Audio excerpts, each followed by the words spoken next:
is.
We're set.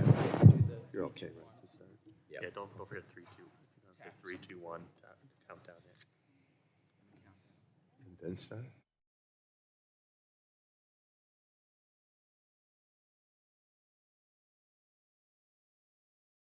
Sake of our WebEx, I'll do a quick countdown. 3, 2, 1. The Subcommittee on Environment and Climate Change will now come to order. Today, the subcommittee is holding a hearing entitled the Fiscal Year 2023 EPA Budget. Due to the COVID-19 public health emergency, members can participate in today's hearing either in person or remotely via online video conferencing. In accordance with the updated guidance issued by the attending physician, members, staff, and members of the press present in the hearing room are not required to wear a mask. For members participating remotely, your microphones will be set on mute for the purpose of eliminating inadvertent background noise. Members participating remotely will need to unmute their microphone each time you wish to speak. Please note that once you unmute your microphone, anything that is said in WebEx will be heard over the loudspeakers in the room and subject to be heard by the live stream and C-SPAN. Since members are participating from different locations at today's hearing, all recognition of members, such as for questions, will be in the order of subcommittee seniority. Documents for the record can be sent to Rebecca Tomalchik at the email address we've provided to staff, and all documents will be entered into the record at the conclusion of the hearing. I now recognize myself for 5 minutes for an opening statement. Today, we welcome EPA Administrator Michael Regan back to the committee to examine the President's fiscal year 2023 budget request. Mr. Administrator, thank you for being here and for accommodating the congressional schedule. We are expecting at least one interruption this morning. Last year at our hearing on the fiscal year 22 budget request, I said EPA was in need of a reset. Before Administrator Regan joined the agency, I believe EPA suffered from a shift away from its mission. In those preceding 4 years, EPA experienced the loss of some 1,000 employees. After 1 year, I'm very pleased with the change of direction of the agency under Mr. Regan's leadership. This year's proposal includes $11.9 billion at $2.3 billion, a $2.3 billion increase from fiscal year 22 enacted levels. It supports a wide range of national environmental and public health priorities, including climate change, clean water, chemical safety, and land remediation. And of course, this request builds upon last year's bipartisan infrastructure law, which provided historic funding for several key EPA programs. These funds are already on their way to communities in need, which will result in long overdue investments in our water infrastructure and the replacement of lead service lines.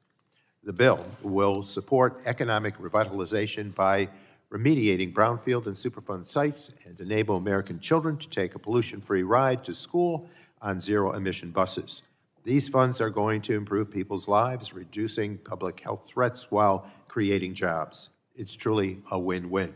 But we must remember that the bipartisan infrastructure law was always intended to supplement and not supplant EPA's annual funding. The proposal recognizes this by requesting funds for the State Revolving Funds, Brownfields Program, and other popular and successful programs that received boosts last year. I also want to recognize that under the administrator's leadership, EPA has centered its agenda around environmental justice. I've seen this firsthand. Administrator Regan joined me for a community meeting at the Ezra Prentice Homes in Albany's South End neighborhood. We thank you for that, Administrator, and you were very well received. We heard from community members that in the past, their interactions with politicians and environmental regulators were often filled with lip service and, of course, empty promises. I'm proud that Administrator Regan, Region 2 Administrator Garcia, and the Region 2 staff have continued to actively engage with this community. And I hope this will result in community-driven solutions to the environmental and public health threats facing the neighborhood. I can attest that the commitment to environmental justice is not just a line item in the budget. It is a priority day in and day out for this EPA, resulting in EPA staff and its leadership reaching into neighborhoods that have not had that opportunity in the past. So, Mr. Administrator, I want to say thank you for that, and I hope we can continue to work together to get resources into Albany's South End and the many other communities that have suffered historic environmental injustices across the country. Now that we have invested in our country's environmental infrastructure, it is time to invest in the EPA itself. We cannot continue to expect the agency to do more with less. Staffing remains at 1980s levels, even as we are expecting the agency to effectively administer historic infrastructure funding. And much of EPA's workforce is eligible for retirement or soon will be. We need to rebuild the agency's staff capacity and attract that new, talented pool of people to public service. I was very happy to see the budget request includes over 1,900 new FTEs. I truly hope Congress will support this request, which will not only benefit current employees, but also set the agency up for success in the future. Finally, it is critical that EPA builds upon the bipartisan infrastructure law by pursuing a complementary and ambitious enforcement and regulatory agenda. EPA has significant existing legal authorities to tackle climate and traditional air pollution from power plants and vehicles, keeping PFAS chemicals out of commerce and get the lead out of our water systems more quickly. I encourage the agency to develop and adopt ambitious public health protections, starting with heavy-duty vehicles, which is currently under consideration. So, Mr. Regan, Administrator Regan, I thank you again for joining us. I look forward to partnering with you to continue strengthening the EPA's workforce in order to pursue a robust, holistic agenda to protect public health and environment. The chair now recognizes Representative McKinley, our ranking member of the Subcommittee on Environment and Climate Change, for 5 minutes, please, for his opening statement. Thank you, Mr. Chairman, and welcome back, Administrator. My comments are, America's worst fears are now being realized. Pursuing an ideologically driven goal of 100% renewables in such an artificially condensed time frame of 2030, 2035 is going to cause the grid to collapse. Last summer, the head of global research at General Electric in New York told the chairman and myself unequivocally that this was what was going to happen. And now, according to the Wall Street Journal, warnings of electricity shortages are growing across the United States. In the Midwest, MISO is working to prepare for the, quote, worst case scenario, unquote, and expects a 5 gigawatt shortfall this summer. Last Friday, Texas took steps to reduce its strain on the grid. Nearly 3 gigawatts of capacity have gone offline because of high temperatures, and even California had to extend the operation of its gas-fired power plants last year. So what is the EPA doing to preserve and protect our electric grid? It just seems like President Biden and the EPA are increasing regulations instead of addressing the pending crisis we're facing. So rather than ensure a reliable, resilient grid and keep the lights on across the country, the EPA is requesting almost $12 billion, primarily focused on climate change and environmental justice initiatives. Look, with today's science, renewables simply aren't ready to power our grid, fully power our grid. According to the EIA, the Energy Information Administration, wind, we all know, only works 35% of the time, and solar only 25% of the time. And the Lawrence Livermore Lab found that 81% of wind projects and 84% of solar projects have not reached commercial viability. So why does the EPA continue to pursue an agenda that will only take more fossil grid capacity offline? Mr. Chairman, the threat of electricity shortages has utilities taking steps to keep aging power plants running longer, but they're fighting regulations. The EPA is not cooperating. And Congress has made significant investments over the last few years in carbon capture, like coal first and net zero. These investments will help us protect our grid if it weren't for more obstinance from the EPA. But the EPA's agenda doesn't recognize it. You seem to want to fund more climate change environmental justice programs instead of taking care of America, neither of which are going to lead to grid reliability, only blackouts across the country. Mr. Chairman and Administrator Reagan, America deserves better from the EPA. Thank you, and I yield back.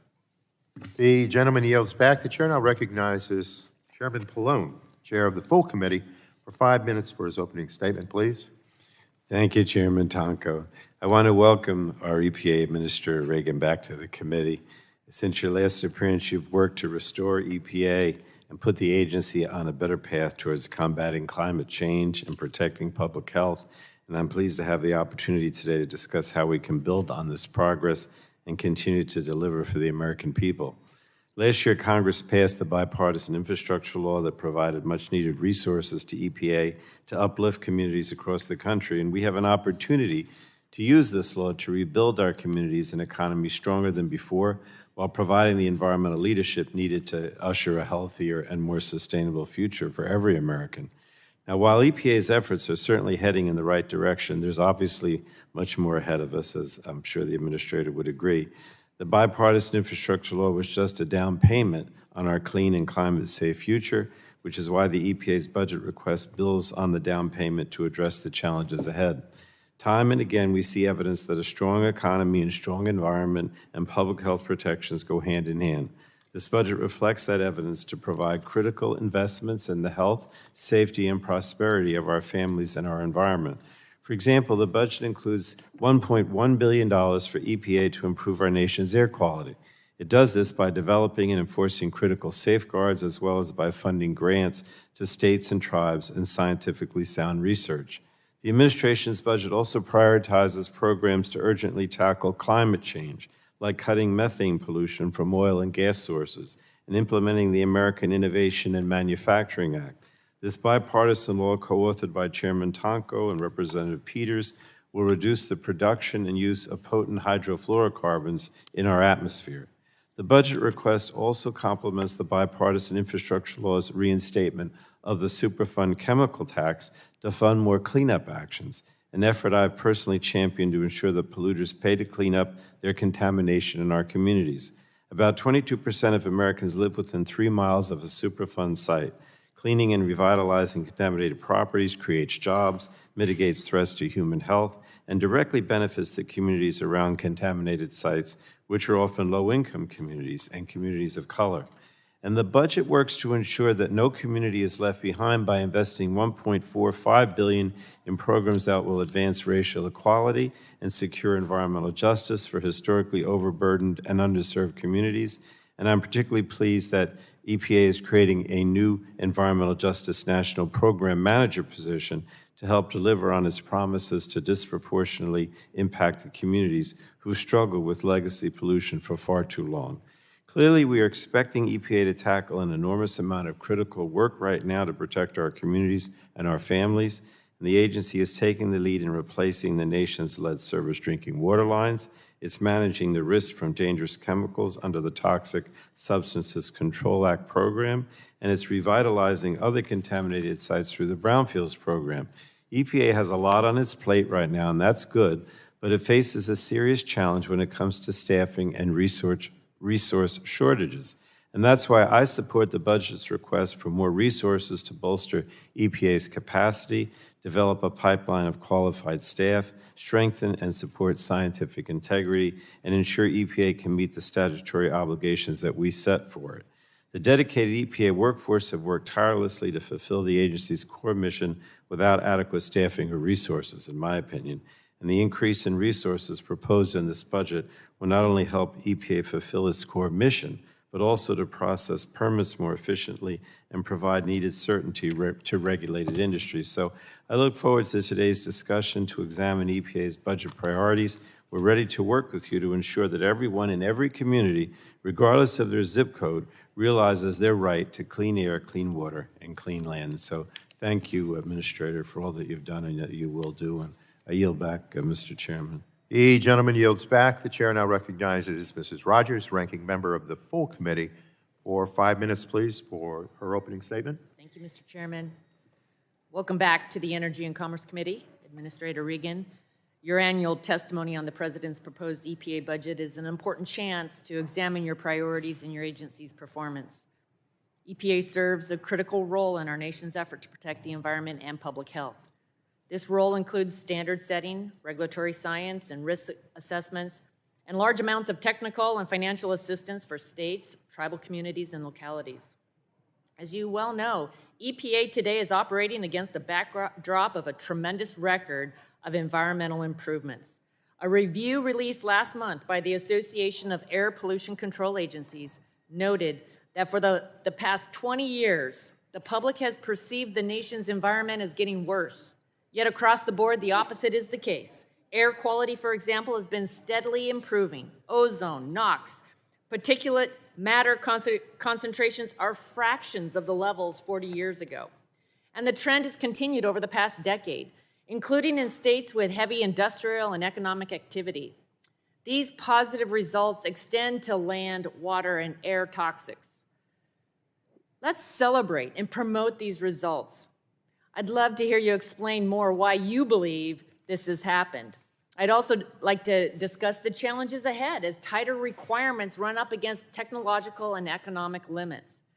Continuous tightening of the screws, especially when standards are not technologically feasible, risk broader economic harms to the very people we are seeking to help. I worry that this administration's radical climate agenda will distract EPA from the hard work to ensure existing standards are implemented and programs can succeed. We've seen what can happen. In the Obama administration, they issued several controversial, damaging rules that threatened to cut opportunities for people in struggling communities as jobs left regions. Look at the Clean Power Plan rule, which sought to regulate greenhouse gas emissions from power plants. EPA overreached with that regulation, which threatened American jobs and the economy. A legal challenge is now pending before the Supreme Court. Senator Capito and I have led a bicameral amicus brief in that case, focused on the need to stop federal agencies from going beyond their statutory authorities and ignoring congressional intent. We are the Committee of Jurisdiction. We are the elected representatives of the people.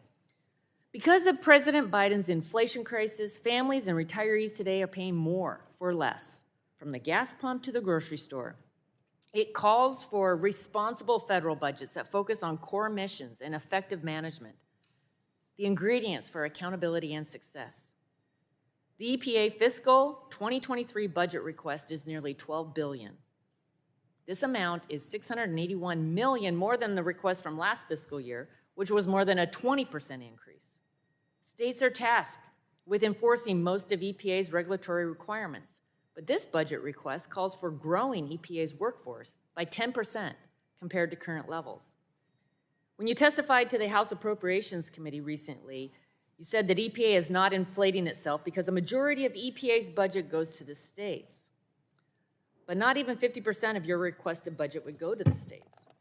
I hope that you will agree with me that we need to return to building our economy, not dismantling it. I'm concerned about actions at EPA to destroy next-generation technologies that have pre-market chemical reviews but are sitting ignored on the desk of federal bureaucrats. Create, the actions that are creating uncertainty, including delays or cancellations in our permitting processes. The actions to expand further regulations like the coal ash rule, WOTUS, and the cross-state air pollution rule. These are actions that ultimately drive projects out of America and make us more reliant on countries like China that have the lowest environmental and labor standards. Projects taking years to develop and money lost due to abrupt policy changes have a chilling impact on people's willingness and ability to make things in America. To succeed, EPA must not be an obstacle to development and prosperity for American families, especially as they are struggling with the everyday cost of living. We have an energy crisis, an inflation crisis that is impacting the affordability. Again, I do appreciate you being here. I look forward to your testimony, and with that, I yield back. Gentlelady yields back. The chair would remind members that pursuant to committee rules, all members' written opening statements shall be made part of the record. Introduce the witness for today's hearing, the Honorable Michael Regan, Administrator of the U.S. EPA. But before we hear from you, Administrator, I want to make mention, I apologize, that post-scheduling your appearance here before the subcommittee, arrangements were made to have a joint session of Congress to host the Prime Minister of Greece, Prime Minister Kyriakos Mitsotakis. And so that will begin at 11. So we'll hear from you, and then again, apologize that we'll go to this joint session of Congress and be back immediately following that presentation. So we will now recognize you for 5 minutes to provide your opening statement. I'll explain the lighting system in front of our witnesses, a series of lights. The light will initially be green, the light will turn yellow. When you have 1 minute remaining, please begin to wrap up your testimony, sir, at that point. The light will turn red when your time expires, and so now I recognize Administrator Regan for 5 minutes to provide his opening statement. Well, thank you, Chairman Tonko and Ranking Member McKinley, Chairman Pallone, and Ranking Member McMorris Rodgers, and members of the committee. I appreciate the opportunity to appear before you today to discuss the bold vision laid out before you in terms of the United States Environmental Protection Agency's proposed fiscal year 2023 budget request. In this request, we lay out an ambitious and transformative plan for EPA with the goal of a healthier, more prosperous nation where all people have access to clean air, clean water, and healthy communities. President Biden's proposed 2023 budget request for EPA provides $11.9 billion to advance key priorities, including tackling the climate crisis, delivering on environmental justice and equity, protecting air quality, upgrading the nation's aging water infrastructure, and rebuilding core functions at the agency to support and keep pace with the growing economy. Over the past year, we've made important progress towards many of these goals, and I'm proud of the foundation we've laid and the partnerships that have underpinned the successes. But there's a lot more work to do to ensure that all of our children have safe, healthy places to live, learn, and play, to build a stronger, more sustainable economy, and to advance American innovation and ingenuity. Put simply, investing in EPA is an investment in the health and well-being of communities that we all serve, and in the economic vitality of this great nation. I've had the privilege to visit many communities in your states and see firsthand the environmental and public health challenges many of your constituents continue to face, from unprecedented flooding events to crumbling wastewater infrastructure. I've spoken to mothers whose children have been lead poisoned. I've met with people who are living with toxic waste in their backyards. I've seen conditions that are simply unacceptable in the United States of America. From investing in our nation's climate resilience to cleaning up contaminated land, there is no shortage of critical work that needs to be done. So members of the committee, I want you to know that EPA is up to the task. We are eager to work with all of you to deliver for our fellow Americans and to secure our nation's global competitiveness. but we need your support. Both the urgency and economic opportunity presented by climate change require that we leave no stone unturned. The 2023 budget invests $773 million towards tackling the climate crisis, but reaping the benefits that come with it: a healthier community, good-paying jobs, and increased energy security. The communities hit hardest by pollution and climate change are often communities of color, indigenous communities, our rural communities, and our economically disadvantaged communities. For generations, many of these communities have been overburdened with higher instances of polluted air, water, and land. This inequity of environmental protection is not just an environmental justice issue, it's a civil rights issue. In 2023, we will expand upon the historic investments made in environmental justice and civil rights to reduce the historically disproportionate health impacts of pollution in communities with long-standing environmental justice concerns. Across the budget, EPA is investing more than $1.4 billion to advance environmental justice and equity, clean up legacy pollution, and create good-paying jobs in the process. Across the country, poor air quality continues to affect millions of people, even though we have seen improved air quality, perpetuating harmful health and economic impacts for some communities. In 2023, the agency will protect our air quality by cutting emissions from ozone-forming pollutants, particulate matter, and air toxics. The President's budget includes $1.1 billion to improve air quality and set standards that reduce pollution from mobile and stationary sources. A thriving economy also requires clean and safe water for all. Although progress has been made, many still lack access to healthy water, face inadequate wastewater infrastructure, and suffer the effects of lead pipes.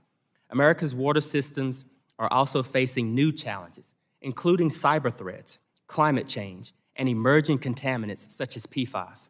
The budget proposes more than $4 billion to upgrade drinking water and wastewater infrastructure nationwide, with a focus on underserved communities. These investments build on the historic resources allocated by the Bipartisan Infrastructure Law. The 2023 budget positions EPA to create durable environmental policy that sets our nation on a path to win the 21st century. It increases the agency's capacity to allow us to meet the pressing needs faced by millions of Americans and fundamentally improve people's lives for the better. Thank you all for the opportunity to be here to offer this testimony. I look forward to our continued partnership, which I share with many of you, and I look forward to achieving these ambitious yet necessary goals. Thank you, Mr. Chairman. Thank you, sir. And the subcommittee will stand in recess for the purpose of attending the joint session of Congress with the Prime Minister of Greece. Upon completion of that presentation, we're asked that people please return immediately to the subcommittee hearing. We are in recess.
I'll do a quick countdown for the technical crew. 3, 2, 1. I call the subcommittee back to order. We again thank the administrator for his patience, and we apologize for the disruption. We'll now move to member questions, and I'll start by recognizing myself for 5 minutes. Administrator Reagan, thank you for your testimony. EPA has a big job to do, administrating historic funding for water infrastructure, remediation activities, and clean school buses, on top of a renewed commitment to developing environmental protections while enforcing existing laws and requirements. But you're trying to do all this with 1980s staffing levels. EPA employees are some of the most dedicated public servants in the federal government, but the agency's agenda will be hamstrung without additional personnel. So, Mr. Administrator, can you discuss the budget's proposal, please, to grow and develop EPA's workforce?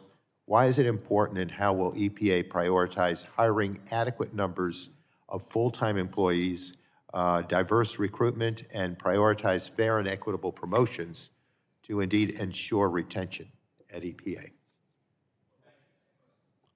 Thank you for that question, Chairman Tonko, and I appreciate that opportunity.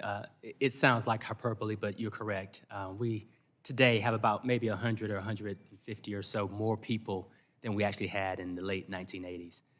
Yet, society has changed so drastically. And so if we want to win the 21st century, if we want to keep pace with the growing economy, we need to have adequate staffing. And I think as we take a look at a lot of the core functions, EPA's staff has dwindled, not just over the past 4 years, but the past decades, as you've laid out.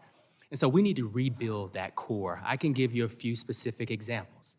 In 2016, when this Congress refueled TSCA and gave the agency a charge, it was given a charge without the resources.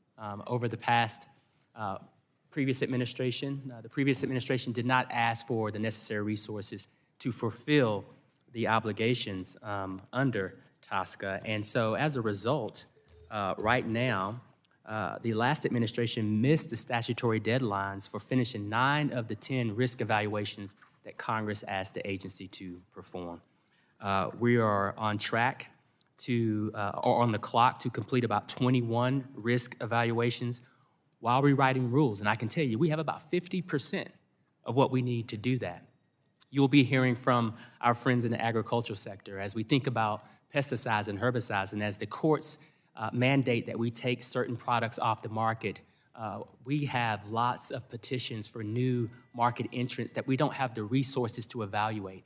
So, it's not a good idea to starve the agency when it comes to trying to protect the public health and keep pace with market demand. And so those are just 2 examples of what we're asking for in this budget. These are pragmatic asks. These are asks that we are making to keep pace with the growing economy and protect the people of this country. Thank you. And Administrator Regan, this committee played an instrumental role in reforming TSCA some 6 years ago. And while I'm glad to see that you've reversed some of the previous administration's policies, I remain concerned with the pace of progress, especially since for some of these chemicals, delays are literally a matter of life and death.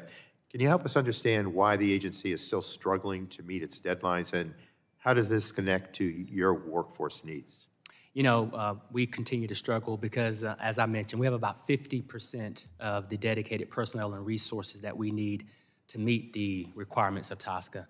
You will see that in our budget, we are specifically asking for those bodies and those resources so that we can meet the expectations of Congress. We have to rebuild the agency. And when we look at what we're asking for, we are asking for these resources not only to help repair our polluted lands, really get on top of these pervasive chemicals like PFAS, 1,4-dioxane, and others, but we're also needing to do this to keep pace with the technological revolution that we're seeing today. Many people think that all we do is regulate. The reality is that we provide technology standards for our regulatory entities so that they can make long-term investments. We need capable, competent staff. We need the staffing numbers and the expertise to win the 21st century. We have a staffing plan in place. We have the best staff in place now, but we have a diverse talent pool that we want to bring in new talent. And we're excited about the opportunities to do that. And this budget reflects those requests. Last week, EPA decided to cease collecting data from several air monitoring sites in the CastNet network. I'm very disappointed by this decision. These newly mothballed sites monitor important pollutants, including acid rain, ozone, and ammonia. So, Mr. Administrator, will you work with me to help me understand why these sites were selected for closure and what opportunity exists to reconsider EPA's decision and to resume data collection?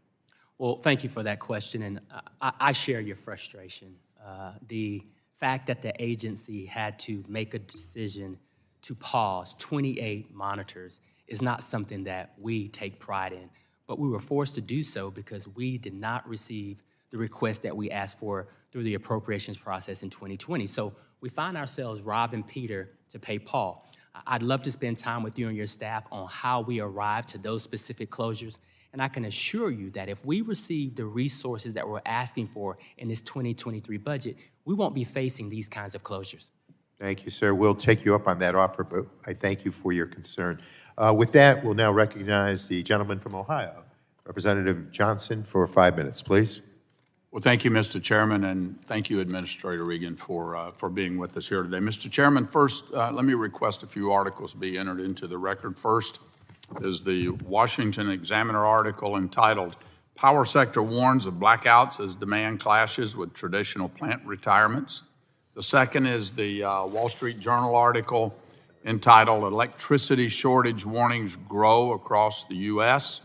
And finally, Power Magazine's article entitled, "ERCOT MISO Warn of Potential Power Supply Shortfalls." Now, I don't know about you, but this is alarming to me. Temporary blackouts for millions of people and dwindling reliable grid capacity. We're headed in the wrong direction.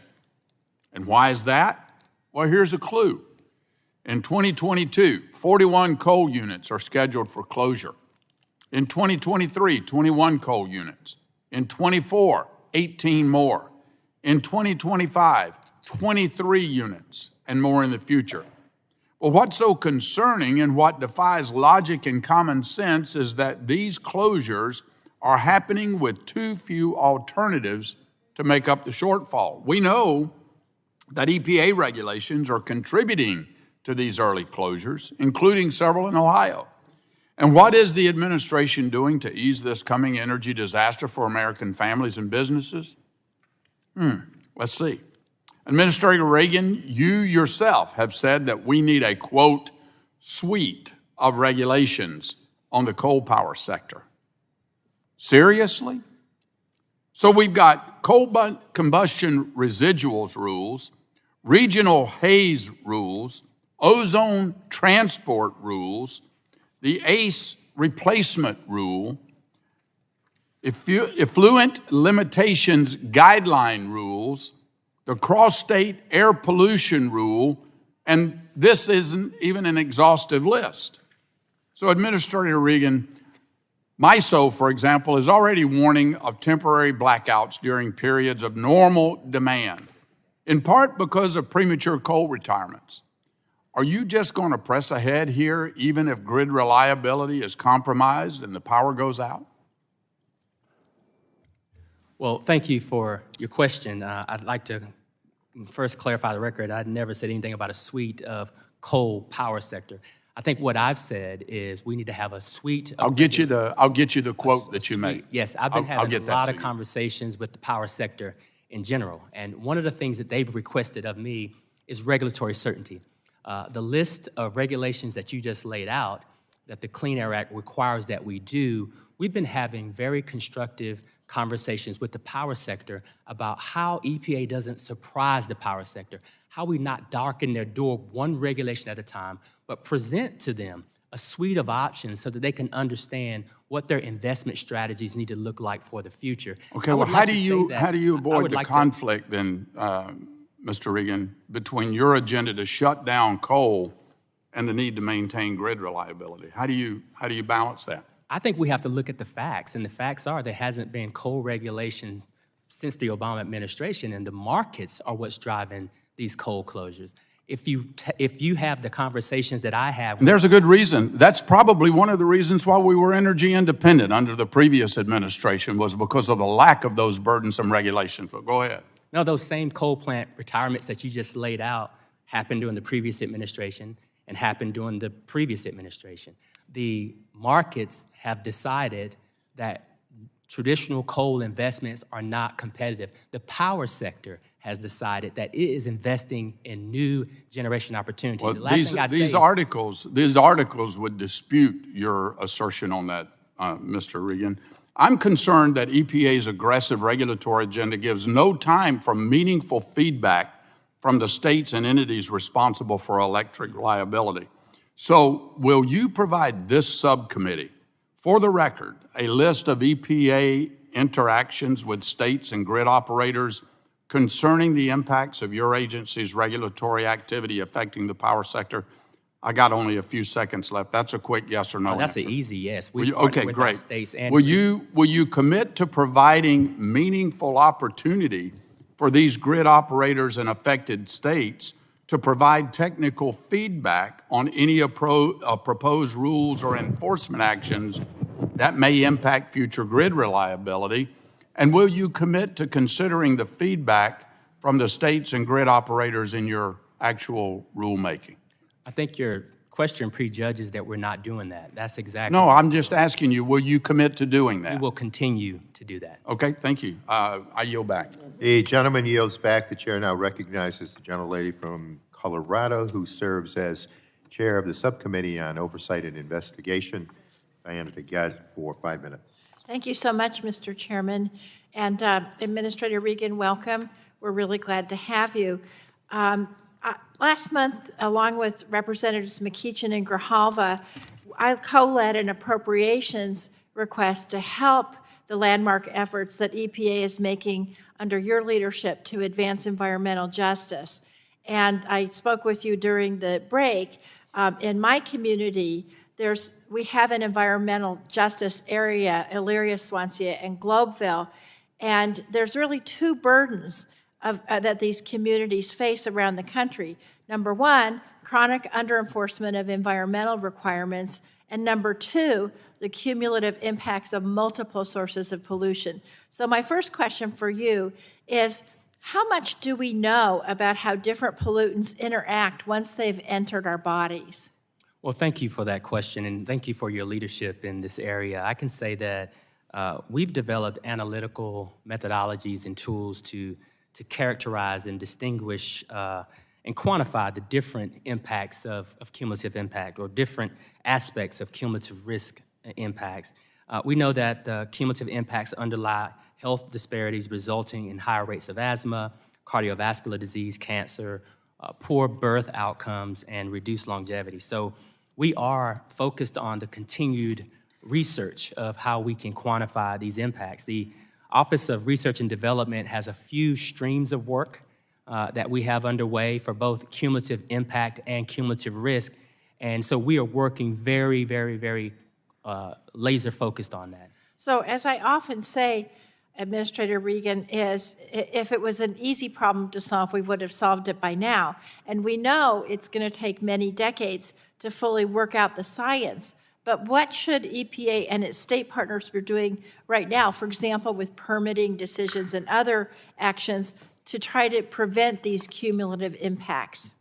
You know, that's a great question. And what we're doing is we're working with our state and local and community partners to take what we know into consideration as we think about our traditional permitting regimes. We have information now. We can act now. In some of our programs, we have the statutory authority to consider cumulative impact. In some, we don't, and we have to think about how we use that information to make smart decisions. And so we'll continue to make very strategic choices as we move forward that put communities first, while we also continue to do the research and development so that we can more seamlessly integrate it into our decision-making. Well, if we do need to have some statutory changes for some of these key programs, let us know, because we will be happy to work with you. One of the tasks identified under EJ 2020, which is, of course, the agency's Environmental Justice Action Plan, has been for EPA to focus on at least 100 communities experiencing under-enforcement of environmental requirements. And, for example, the neighborhoods I was talking about in North Denver have a refinery right north of them that's been violating its air permit literally hundreds of times a year. So is EPA currently identifying overburdened communities for special compliance review? You know, we are taking a very focused look at communities that are disproportionately impacted. And the first thing that we have to do is understand that there are laws on the books currently that protect people more so than maybe the protection that they're actually receiving. And so we are prioritizing these communities as we think about our enforcement capabilities. And it's important that people know that where the laws are clear and clearly violated, we will enforce those laws. And what metrics are you using to enforce those laws? In terms of, Do you have the metrics you need to be able to tell whether these need a more robust enforcement? yes, in many instances, we have the data that we collect through monitoring, best management practices, consulting with the company itself and or the communities that they reside in. And so we have full capability to assess many of these situations, and we're going to take action. You're just where we making a can. priority of it. Yes. Okay. One last question. Another issue that I've been working on is methane waste prevention. And I'm wondering, are you seeing promising advancement in remote methane detection technology? We are. I smile because I was in Houston, Texas, at a conference not too long ago where some of that technology was demonstrated. And it's amazing to see artificial intelligence, robotics, and other things that are ready to be used today. And you're leaning in on that? We're leaning in very hard. Great. Okay, thank you, Mr. Chairman. I yield back. The gentlelady yields back. The chair now recognizes the gentlelady from the state of Washington, Mrs. Rodgers, who's full committee ranking member, for 5 minutes, please. Great. Thank you very much. The new chemicals program at EPA is the gateway to innovation. It's critical to innovation and winning the future. Administrator Regan, you testified EPA needs to double its new chemicals budget and raise user fees by 25% because EPA, quote, inherited a budget that wasn't funded to do the job. And this was despite the user fees being increased over 600%. Between 2017 and 2020, EPA averaged 265 risk determinations each year and placed restrictions on almost 80% of those determinations. The Biden EPA has only made 10 such determinations this year. Clearly, we were more efficient, more effective in reviewing the chemicals between 2017 and 2018 with the same budget and staffing as the current EPA. Congress is currently considering legislation to boost our technological competitiveness, but I'm concerned that this is hampering our ability to develop and utilize innovative new materials, the EPA approach right now.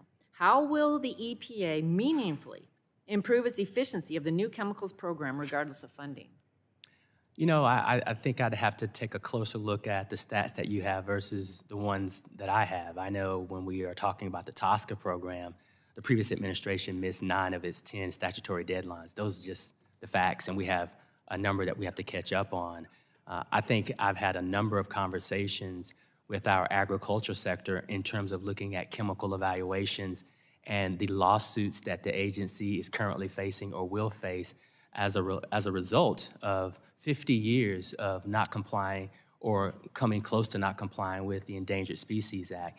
And so when we think about these new refrigerants and opportunities for new chemicals to enter the market, the facts just don't bear out that the previous administration was putting more products on the market than we currently are. That's just not the conversations I'm having with the herbicides and pesticides industry, and those aren't the facts I'm looking at when I look at the TSCA program. My understanding is that 265 new chemical applications depend upon EPA action. I'm really focused on the new chemicals. Will EPA, and the question is, will EPA continue its oldest first review policy of new chemical applications, or will preferred technologies get a preference? I think the staff that I have working on new chemicals are working night and day to get the products that are ready to go. And so I'll take a closer look at that exact list that you have for new chemicals, and we'll have staff follow up with you on that. Okay, and will it be based upon the oldest first, or is the administration going to be I'm not quite issuing sure that permits the based- decision-making is oldest first as it currently stands. And so I'd like to have a deeper conversation with what that exact criteria is and where age fits into the trajectory. Well, I believe historically it's been oldest first, so that'd be great. When you talk about laws being clearly violated, I wanted to draw your attention again to Puget Sound in Washington State. And this is critical. This is a critical issue to orcas, to endangered salmon, taxpayer outlays, environmental justice. You've said that you're committed to cleaning up Puget Sound, but cleanup will continue to be a constant problem if King County and the state continue to look the other way when there's millions of gallons of raw sewage being dumped into Puget Sound every year, endangering salmon runs and polluting the waters. If you look at Washington State's latest State of the Salmon report, Snake River, Falls, Chinook are approaching their goal, and Steelhead are making progress. But the Puget Sound, Chinook, and Steelhead, those stocks that are most important to the orcas, are in crisis. EPA's failure to act is eroding 3 federal efforts: protecting orcas from extinction, safeguarding the salmon that are essential to orcas' diet, and promoting salmon populations. Will you use your backstop authority to end this excessive sewage dumping by major municipalities? You know, what we've done is we've done what I believe to be a very strong job of enforcing the consent order that's on the books. And I think I've mentioned to you before, and I've promised the governor of Washington that we're going to continue to work with the state to enforce that consent order. One of the good things that I can report is, thanks to the bipartisan infrastructure law, we've got about $89 million more to put towards projects like the Puget Sound so that we can get the cleanup on the trajectory that it needs to be. This is one of those examples, just like you just raised with air quality. There's been progress over the years. We can't ignore that there has been progress, but not enough Excuse me, I'm running out of progress. time. The state continues to issue the permits. Millions of gallons of raw sewage every year being dumped into Puget Sound, endangering salmon populations that are going extinct. I ask for you to give it more attention. I yield back. The gentlelady yields back. The chair now recognizes the gentlelady from the state of Illinois, who serves as chair of the Consumer Protection and Commerce Subcommittee, Representative Jan Schakowsky. You're recognized for 5 minutes, please. Thank you, Mr. Chairman. Administrator Regan, I would like to start by thanking you for your continued work and leadership on fulfilling the President's Justice 40 initiative. For far too long, our most vulnerable communities have faced the worst effects of climate change and pollution. And now I want to raise the issue that is so significant to my state of Illinois, and that's that of lead service lines. The EPA is required to update its drinking water needs survey every 4 years. This survey is used to calculate the drinking water state revolving fund. For the formula, and the America's Water Infrastructure Act of 2018 also requires the EPA to evaluate and include the cost of replacing lead service lines. However, we're very concerned because in the state of Illinois alone, we have 680,000 lead service lines in homes throughout the state, the most of any state. So I know that one of the ways the decision is made is by this evaluation that takes place, and so far, because it doesn't take into account that we are the state that has the most lead service lines, that we're going to have to wait longer than we need. We are very concerned about how the money that has been allocated is going to be spent and wonder if there's any way to move up Illinois in the timeline. That is to make decisions based on what states are really facing the greatest problem, and not just other different kinds of calculations. We're really in need. I don't have to tell you the consequences of lead in the pipelines. No, you're absolutely right, and I've spent time in the Midwest and Chicago and other places, and there is no acceptable level of lead exposure. We have over 6 to 10 million lead service lines in this country, and so we are working very hard. I know that we are working with the states and the tribes to gather information about the needs specifically for approximately 4,000 drinking water utilities nationwide. We know where a lot of these lead service lines are, as you've mentioned, and I think as we implement this survey, we will have a better layer, a more granular layer of information around exactly where these lead service lines are. Let me ask you, is there any way that you could commit to expediting the process to update the state revolving formula so that Illinois can move up the timeline where we can get some help? We're looking very closely at it. We know that we want the state revolving loan fund. Number one, we've got to follow the statutory laws that exist for those formulas, but we also understand that there are some unique circumstances as well. So between the SRFs, some of our other environmental justice grants, other resources, we're trying to expedite these processes to get the resources to those who need them the most. You know, we've heard for years, and I certainly agree, the problems that we've seen in Flint, Michigan, and I have to say that Illinois is right up there in the concern for, many schools already have their water fountains shut down. Many communities, again, especially communities that are in need the most, have a lot of lead service lines. And so I'm really pleading with you on behalf of our state and constituents in the Chicago area, where we have the greatest number of these lead service lines, to help us. So I want to thank you, and I will yield back. Well, thank you for that, and I'll tell you, I have been in conversation with Mayor Lightfoot and the leadership in Chicago, and we're doing everything we can to get these resources to those who need it the most. And she is too. So we need your help. Thank you. Thank you.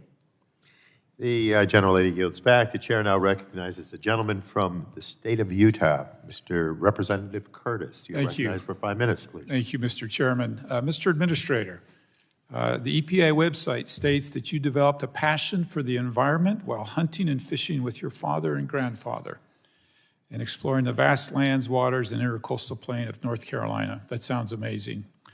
I, too, had this type of experience with my father, but rather than North Carolina, I grew up in the Mountain West part. My district includes Bears Ears, Arches National Park, and much of the Uinta National Mountain Range. Different, but equally as spectacular as North Carolina. Perhaps you and I should spend some time in both areas enjoying this beautiful place. I mention this because, like you, Utahns have a great love of nature and the outdoors. And you can imagine their frustration sometimes as they're painted as not caring about this or not wanting to take care of it. And I truly believe that my constituents and you as the EPA have the exact same goal, but oftentimes gets frustrated with the communication or the implementation, if that makes sense. So I come to you from that perspective. I'd like to bring up 2 areas where we hope to have a meaningful dialogue with your office. I'll submit more detailed information because we don't have fully time to do it today. But let me mention Energy Fuels. It's one of the largest employers and property taxpayers in San Juan County. San Juan County is a very rural part of my district. This facility is quickly becoming a critical minerals and rare earths hub for the United States, which I'm sure you can agree is vital to our renewable energy production, national security, and much more. And so I'm going to assume that you agree with me it's important to ensure the domestic manufacturing of rare earths and critical minerals continues. Nod ahead is fine Yes. on that. Recently, I was bothered to hear the EPA was actively communicating with Congress about alleged violations related to recycling material before actually contacting the company. And you can see how that got off to a bad start. And just wanted to ask you to commit to work directly with Energy Fuels and Region 8 to ensure that we maintain a fair and consistent regulatory framework, particularly as they invest in the rare earths process that's necessary for renewable energy production in the United States. I share with you the goal of making sure that they're doing it right, but I'd rather that we work towards a yes than a no. And are you good with that, and will you help me with that? I am definitely good with engaging directly with our stakeholders. I think that's important. Good, thank you so much. My new district with redistricting encompasses the Uinta Basin, and within the guardrails of technology and economic feasibility, I agree we need to reduce methane. This area has a lot of oil and gas. I agree we need to reduce the methane's emissions from oil and gas production and would urge maximum flexibility in how EPA allows companies to achieve this goal. I sent a bipartisan letter with Congressman DeGette urging maximum technology flexibility in how EPA allows companies to address methane issues. I'd love to ask you to please review this letter and implement to your maximum capability our bipartisan recommendations in the rule. Absolutely, I'll take a look at that. Good, thank you so much. I'd like to ask if EPA has considered alternative compliance pathways for technologies that go above and beyond EPA's recently proposed rule on methane emissions. You know, I will say that I was just recently briefed on where we are with our methane rule and potentially where we go with the supplemental. We received over 500,000 comments on our methane rule, many from the industry, and I am really pleased that our folks are embracing and looking at maximizing the technology, the AI, the innovation that we're seeing in the space for controlling methane and capturing that wasted gas that can be used as a more permanent product. So absolutely, we are excited about the potential there. Good. You know, as I talk with industry like you, they acknowledge, hey, this is a product we don't want to waste. We want to capture this. And figuring out how to work with them and motivate them, I think, is important for all of us. Let me just mention, on a similar note, the elected officials in this Uinta Basin have expressed concern to me that the placement of the EPA air quality monitors has led to artificially high ozone readings. And I'd love to ask you to look into that and see if it's truly a placement issue, and if that's what's causing their high readings out there, or if we have a more significant problem. Would love to engage with your office on that as well. Absolutely, absolutely. Good. Well, we look forward to hopefully getting you out to Utah. I know you're busy and have many places, but would love to show you our beauty and scenery out there. And I'm sure you'd enjoy it as much as North Carolina. I look forward to spending time with you in the district. Thank you, Administrator. Mr. Chairman, I yield my time. Thank you. The gentleman yields back. The chair now recognizes the gentlelady from the state of New York, from the heart of Brooklyn, Representative Yvette Clarke, for 5 minutes, please. Thank you very much, Mr. Chairman, and I thank Ranking Member McKinley for convening us for this important fiscal year 2023 EPA budget hearing. Administrator Regan, let me thank you for coming before us to testify today. Your leadership has helped to reestablish the agency in its rightful role as a champion of human health and environmental stewardship. And yet, I'm sure you agree, there's still a lot of work to be done. One area where I believe EPA has both the authority and the obligation to act urgently is in the transportation sector emissions area. Not only is this sector our nation's leading contributor to the climate crisis, it is also a major source of health-harming air pollution that disproportionately impacts communities of color in urban areas like Brooklyn. Back in March, EPA released the Notice of Proposed Rulemaking to develop a clean trucks plan for vehicles starting in model year 2027. However, I have concerns about the degree to which this plan would further the transition already taking place towards electric vehicles. New York State recently joined California in adopting an advanced clean truck rule to phase in greater sales of zero-emission trucks, and our federal government should now help lead in this effort. So, Administrator Reagan, how will the EPA ensure its Clean Trucks plan builds off electrification progress already taking place at state level? And are there other regulatory options you're considering to advance the transition to electric truck beyond this immediate rulemaking? Well, thank you so much for that question, and thank you for your leadership in this area.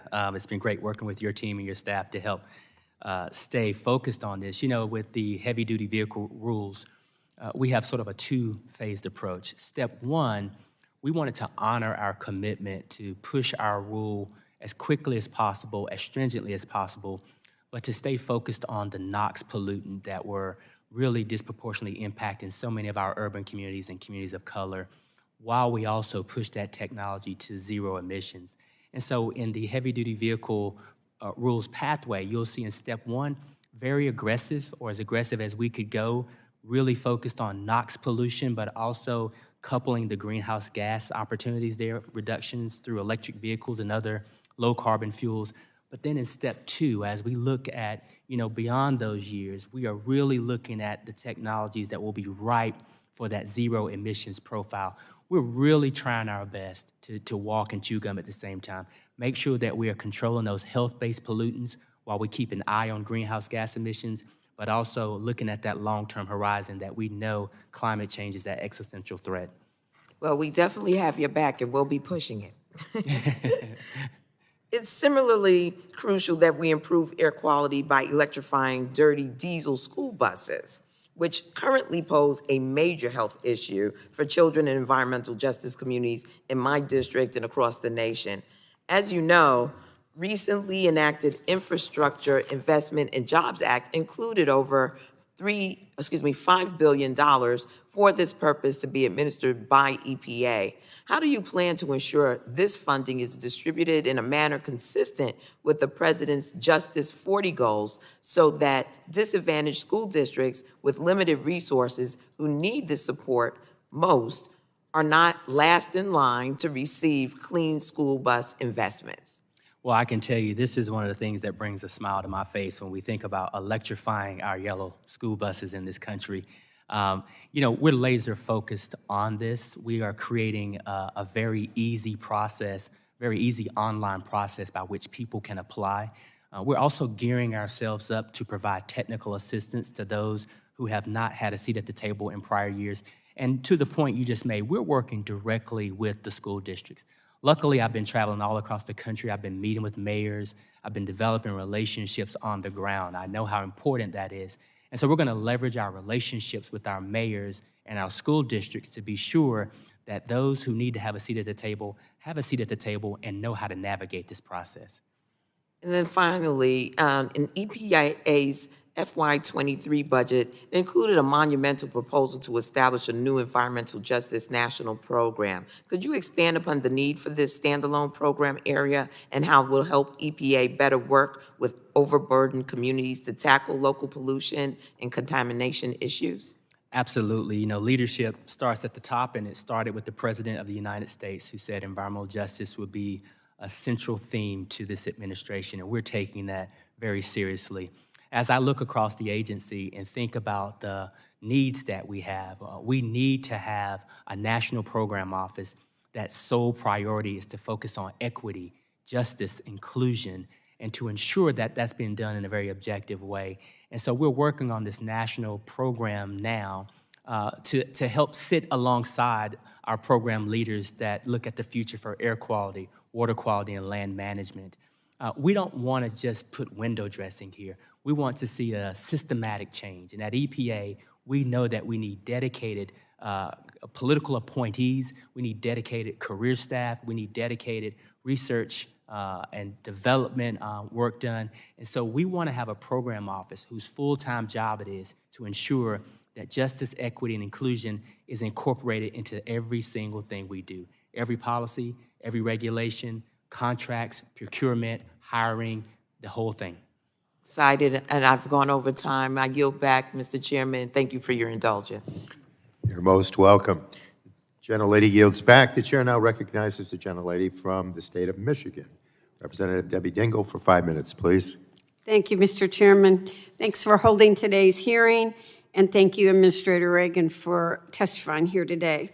As I mentioned to you, Administrator Regan, at the last time you came before us, you've taken over the EPA at a critical time as the United States looks to make much-needed transformational shift to a clean economy as the specter of climate change intensifies, as well as reversing the harmful policies of the last administration to protect public health and environment. I applaud what you've been doing at EPA. I look forward to working with you more on many issues. You know I have a lot. And to support the robust budget the administration's put forward. But I got a lot of ground to cover in my few minutes. Let's start with PFAS. These harmful chemicals persist everywhere in the modern world, and we're finding new contamination sites regularly nationwide. As the sponsor of the PFAS Action Act, I was very pleased to see you took real action with the PFAS Strategic Roadmap announcement last October. In it, the fiscal year 22 omnibus directs EPA to develop a 60-day spend plan to address PFAS. It is my understanding that the spend plan is due soon. Can you provide this committee an update on this report, as well as how the agency plans to prioritize this funding? And can you provide this committee a brief, because I have many questions, update on EPA's progress to complete the agency's PFAS strategic roadmap? Well, I can tell you, we are really excited and taking this to heart. And I was just taking a look at what I'll do is I'll provide to you in writing the exact details of the spend plan. Let me just take a step back, though, and tell you, we took a step back and we created this PFAS strategic roadmap. And we are really focused on the research and development components, the technological pieces of that. But we're also focused on some very serious rulemakings here. One that designates PFAS under the Circular Program as a hazardous pollutant, and the other is setting a drinking water standard. So I'll get you those specific details on the spend plan, but I can tell you we have an aggressive plan. It's going to be critical to designate robust funding and manpower for PFAS so you meet those deadlines. Specifically, the PFAS strategic roadmap set a spring 2022 deadline to propose the hazardous substance designation for PFOA and PFOS, the two most notoriously harmful chemicals, which will help accelerate. Administrator Regan, will EPA meet that deadline, yes or no? Yes. PFAS strategic roadmap includes a fall 2023 deadline to issue a final drinking water standard for PFOA and PFOS. And I've had a lot of promises since I've been in Congress. Administrator Regan, will EPA meet that deadline, yes or no? Yes. And I'm going to remind you of that, but I know you're working towards that. Thank you. Let me switch. Now I want to move to tailpipe emissions and electrifying the transportation sector. In the last couple of months, EPA has finalized a new light-duty vehicle GHG emission standards through model year 2026. I applaud you for getting it done.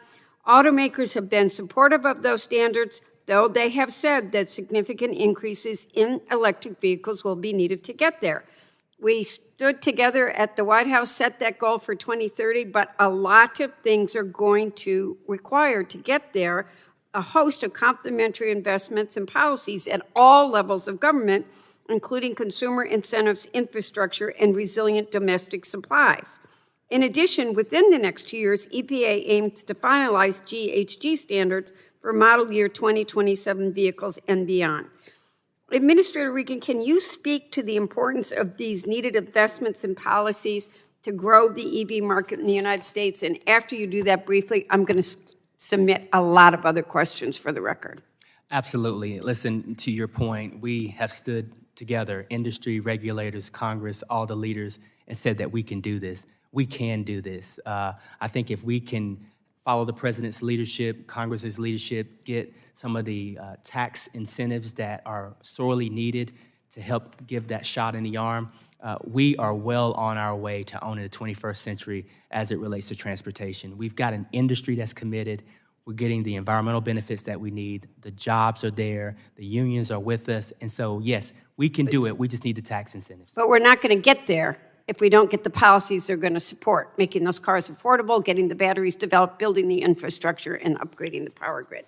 Okay, I have 7 seconds, so I'm going to give you questions both on the EPA workforce in Ann Arbor, which is very concerned about their being returned to work under what they consider and others have documented unhealthy worker count. And then we also need to talk about the Great Lakes Restoration Initiative and why the reports are always late. And so, Mr. Chairman, I'm going to have a lot of questions for the record. Thank you. The gentlelady yields back. You're most welcome. The chair now recognizes the gentlelady from Delaware, the dean of the Delaware delegation, Representative Lisa Blunt Rochester, please, for 5 minutes. Thank you, Mr. Chairman, for calling this important hearing. And thank you, Administrator Regan, for your testimony and also your visit to the state of Delaware. We appreciated having you. Administrator Regan, you and your team at EPA are playing a critical role in creating and maintaining healthy communities while also advancing the best available science to address ongoing environmental challenges. The Biden administration has made historic environmental commitments to overburdened, under-resourced, and marginalized communities.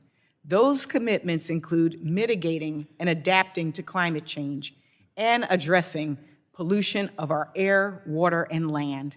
I know in my state, like others, the air that we breathe and the water that we drink can lead to vastly different public health outcomes depending on where a person lives. Environmental burdens can vary from one farm to another, between neighborhoods, and even block by block.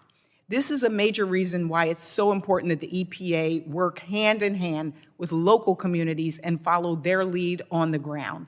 And so I thank you, Administrator Regan, for your leadership at this very important time, and a time of change and a time of opportunity. And I want to start out with my questions. I want to focus on water affordability. As we all know, the water affordability crisis has existed pre-pandemic and has only been exacerbated since the pandemic.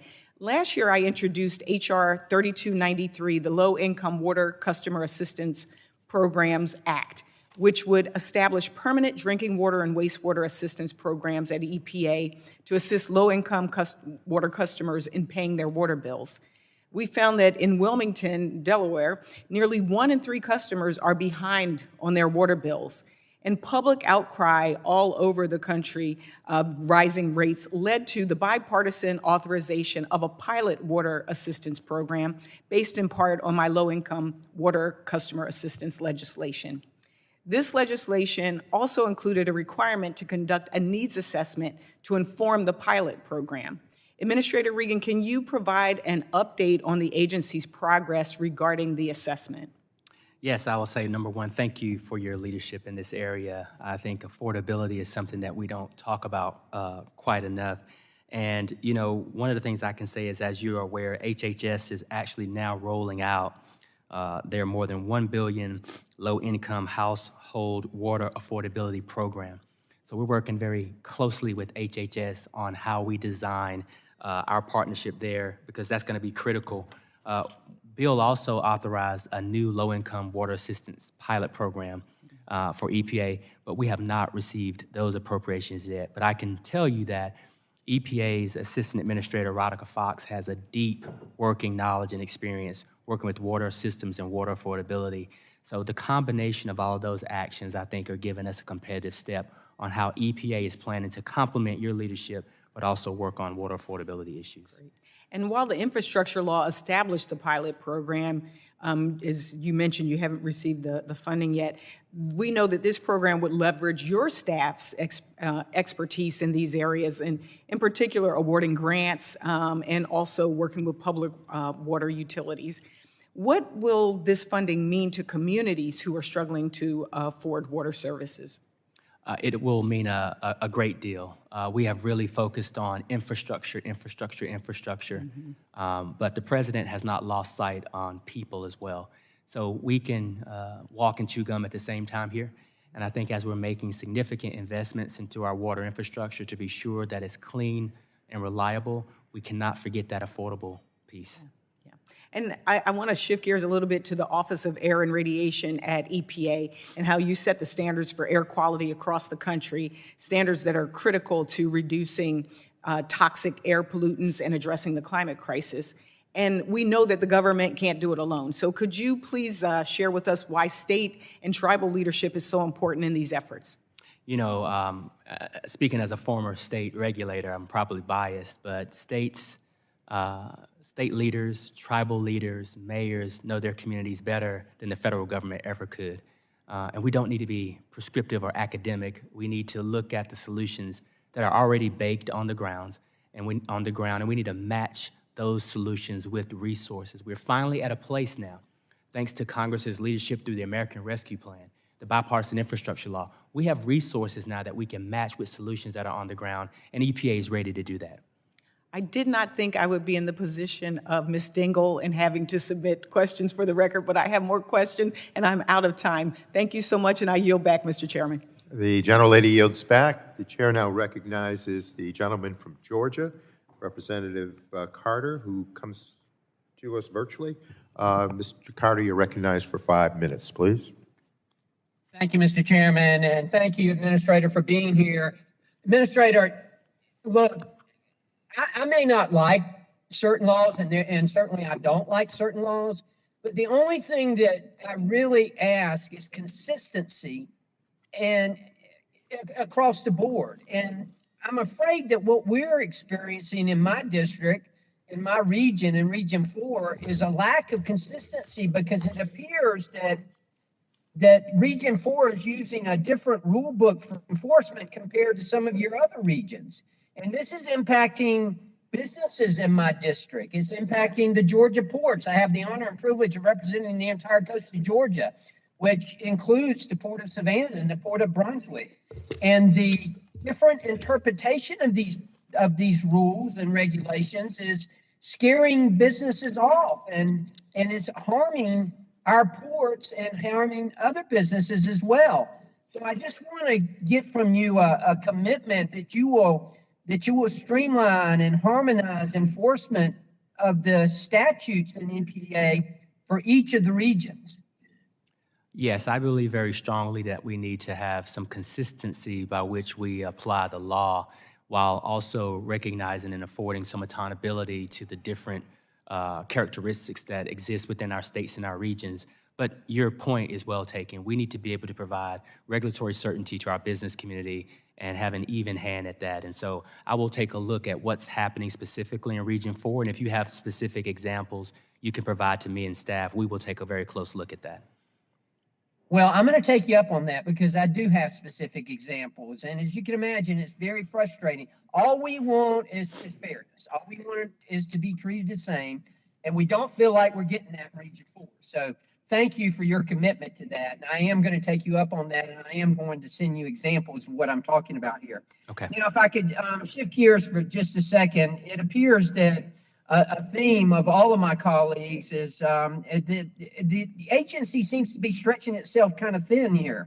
I mean, this is the largest budget request ever by EPA, a 28.6% increase from last year. And this is on top of the $55 billion the agency received through the infrastructure law. So I've got serious concerns about EPA being able to manage all of this.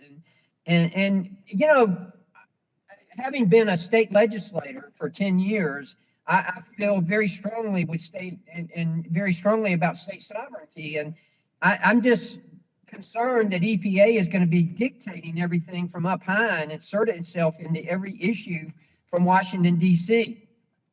And I just want to make sure that the administration understands this, and especially when it comes to air quality standards, it's got to issue timely guidance so that states can put together the state implementation plans. And I just want to make sure that you understand how important that is, and to ask you, why is EPA not working with states and providing more resources to approve their state implementation plans at a faster pace?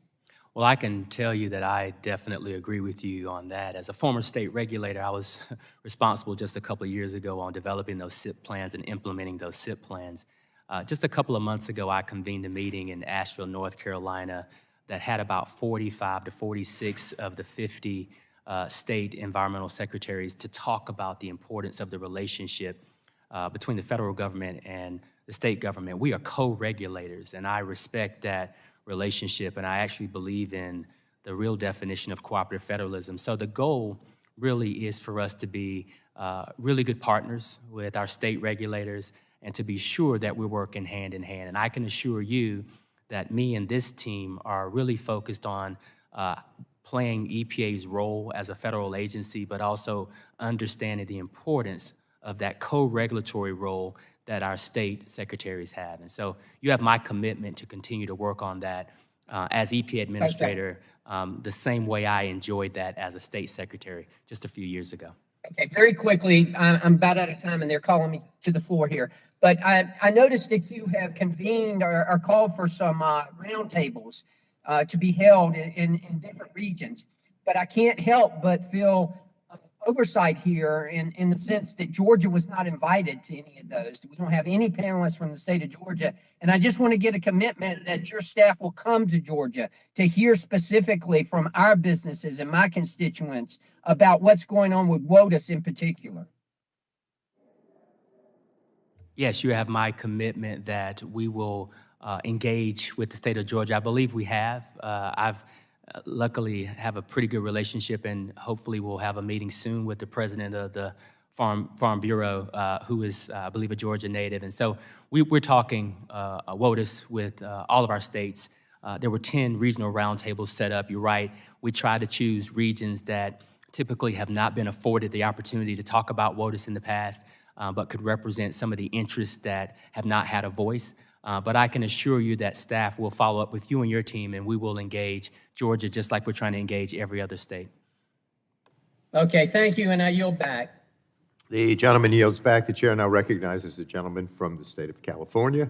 Representative Peters, you're recognized for 5 minutes, please. Thank you, Mr. Chairman. Thank you, Mr. Administrator, for being with us. It's good to see you again. Before I ask my questions, I want to thank you again for your leadership on the water pollution challenges at the U.S.-Mexico border in San Diego. As you know, we have been battling one of the largest environmental catastrophes in the hemisphere for decades.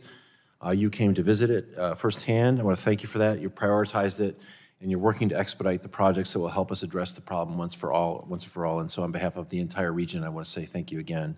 And we will continue to work to support you with the resources you need and the flexibility you need to succeed there.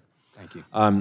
I and many in this room are committed to a transition to a clean and a clean-powered economy, and we see evidence that the economy itself is interested in that. But even the most optimistic of us know that this will take years. So as we transition, we need to remain aggressive about reducing emissions from our existing infrastructure. So let me ask you about two topics today. The first is methane from oil and gas operations. There are now technologies that can provide 24/7 continuous monitoring of methane emissions at oil and gas facilities from the ground. And due to customer and investor demand for clean gas, many companies are investing in calculating carbon intensities of their oil and gas supply chains to gain a competitive advantage so they can sell what's considered clean gas to these customers who are interested in it. I'm encouraged by the private sector innovation in methane monitoring, but we can't rely entirely on it. And as a government, we need to promote the highest possible standards for monitoring, reporting, and verifying methane emissions. So can you tell me a little bit about how EPA can contribute to better monitoring and measurement of methane emissions across the supply chain, and how EPA could encourage more widespread adoption of continuous emission monitoring technologies? Well, thank you for that question, and I agree with you. I can say that we are really excited about our proposed methane rule that will regulate both new and existing sources. There are just lots of opportunities there to deploy technologies and best management practices. Artificial intelligence, I mean, this is some really interesting stuff there. We're also tracking efforts to quantify carbon intensity of oil and gas supply chains. We've met with many of our external entities to be sure that we're on top of that game while we're looking at another full suite of options. We also provide important raw data to these private sector entities so that we can ensure that they have the best data and we're sharing the right data. Many of these companies and groups rely actually on our greenhouse gas data programs to develop their emissions estimates. So we feel pretty good that we've got a handle on what's out there. And additionally, we support better monitoring through our industry stakeholder engagement programs like our methane challenge program, where we have many members voluntarily step up, offer better management practices or technological ideas. Right. So we can codify that through voluntary actions and through rulemaking, which we're underway. which is underway. I hope you'll call on us as an ally in that. I know you don't want to talk about the rule in this context. My concern is this. I helped lead the effort to restore the Obama-era methane rules from 2016. But the technology has come so far since then. And what I hope is whatever rule we establish will recognize that technology will continue to evolve and will give us the flexibility to take advantage of those technologies as we leave behind the technology of today, because we really want to get at the methane problem, not proxies for the methane problem. And so I'm really encouraged by this on-the-ground continuous monitoring opportunity. Second, I want to talk a little bit about heavy-duty trucks. I'm grateful for the EPA's leadership on reducing emissions from the transportation sector, moving us to zero-emission vehicles. In the meantime, we need to continue to reduce emissions from non-electric vehicles that will be on the road for some decades to come. How will the heavy-duty truck proposal that you have at EPA contribute both to deploying more zero-emission vehicles and reducing carbon and criteria pollution from the non-zero vehicle emissions still on the road for some time?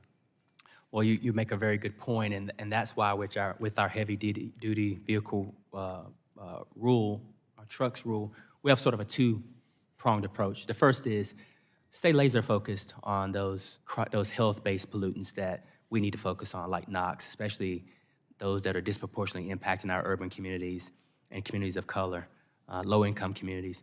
In step one of our HDV rule, we remain very focused on the best technology available to ensure that we reduce that NOx pollution, those health-based pollutions, while also gliding towards that electric technology or the zero emissions technology.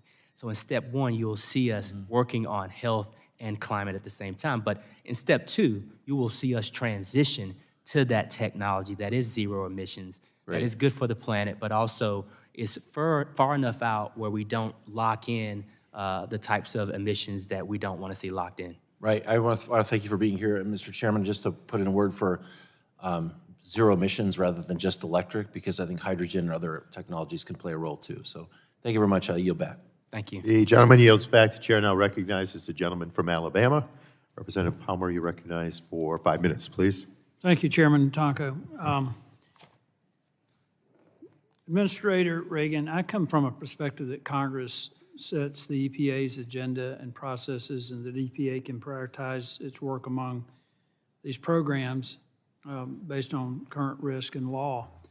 But during the Obama-Biden era, the EPA, it seemed like there was a strategy to allow outside groups, I won't say use outside groups, but allow outside groups to use deadline suits, lawsuits, and legal appeals as a workaround to force new regulations that were not part of the agency's stated regulatory plan. And even worse, this really gave short shrift to the public notice and comment period. So what I want to know is, and by the way, the Trump administration clamped down on these practices by promoting transparency and the rule of law. But the EPA, your agency, repealed that about 60 days ago. And I'm just hoping, and I'm concerned, that the EPA is not going in this direction again, where you're going to have a number of consent decree lawsuits that will put you in a position of saying, well, this is what the court decision was, and so this is the new rule. Can I get your assurance that that's not where you're heading with this? Absolutely. I appreciate that so much. I do not want to see us in a situation where we're having outside groups file lawsuits, litigate it almost privately, wind up having a settlement and having a judge appoint a special master or a control group to basically impose new laws on people without it going through congressional oversight, without it actually being presented through the EPA, through your official agenda. So I appreciate your response on that. I also have a question about, in another area, EPA is the lead sector risk management agency for water and wastewater cybersecurity. It's a growing concern, and we've heard different things about attacks, cyber attacks on our water systems. This committee helped enact steps to improve water sector cybersecurity in 2002 and in 2018. Yet the EPA and this administration seem to be moving in a different troubling direction, actually, that would increase cyber vulnerabilities. And one example of that is the EPA's plan to expand public water system sanitary surveys to include a review of cybersecurity practices, which would publicly disclose a system's cybersecurity vulnerabilities. So what I want to know is, when will the EPA fully implement all of the provisions of the Safe Drinking Water Act, Section 1433, including creating a process for EPA to recognize cyber standards used by third parties? Well, I can tell you that we are laser focused on this cybersecurity issue. I think, 180,000 water systems all across the country.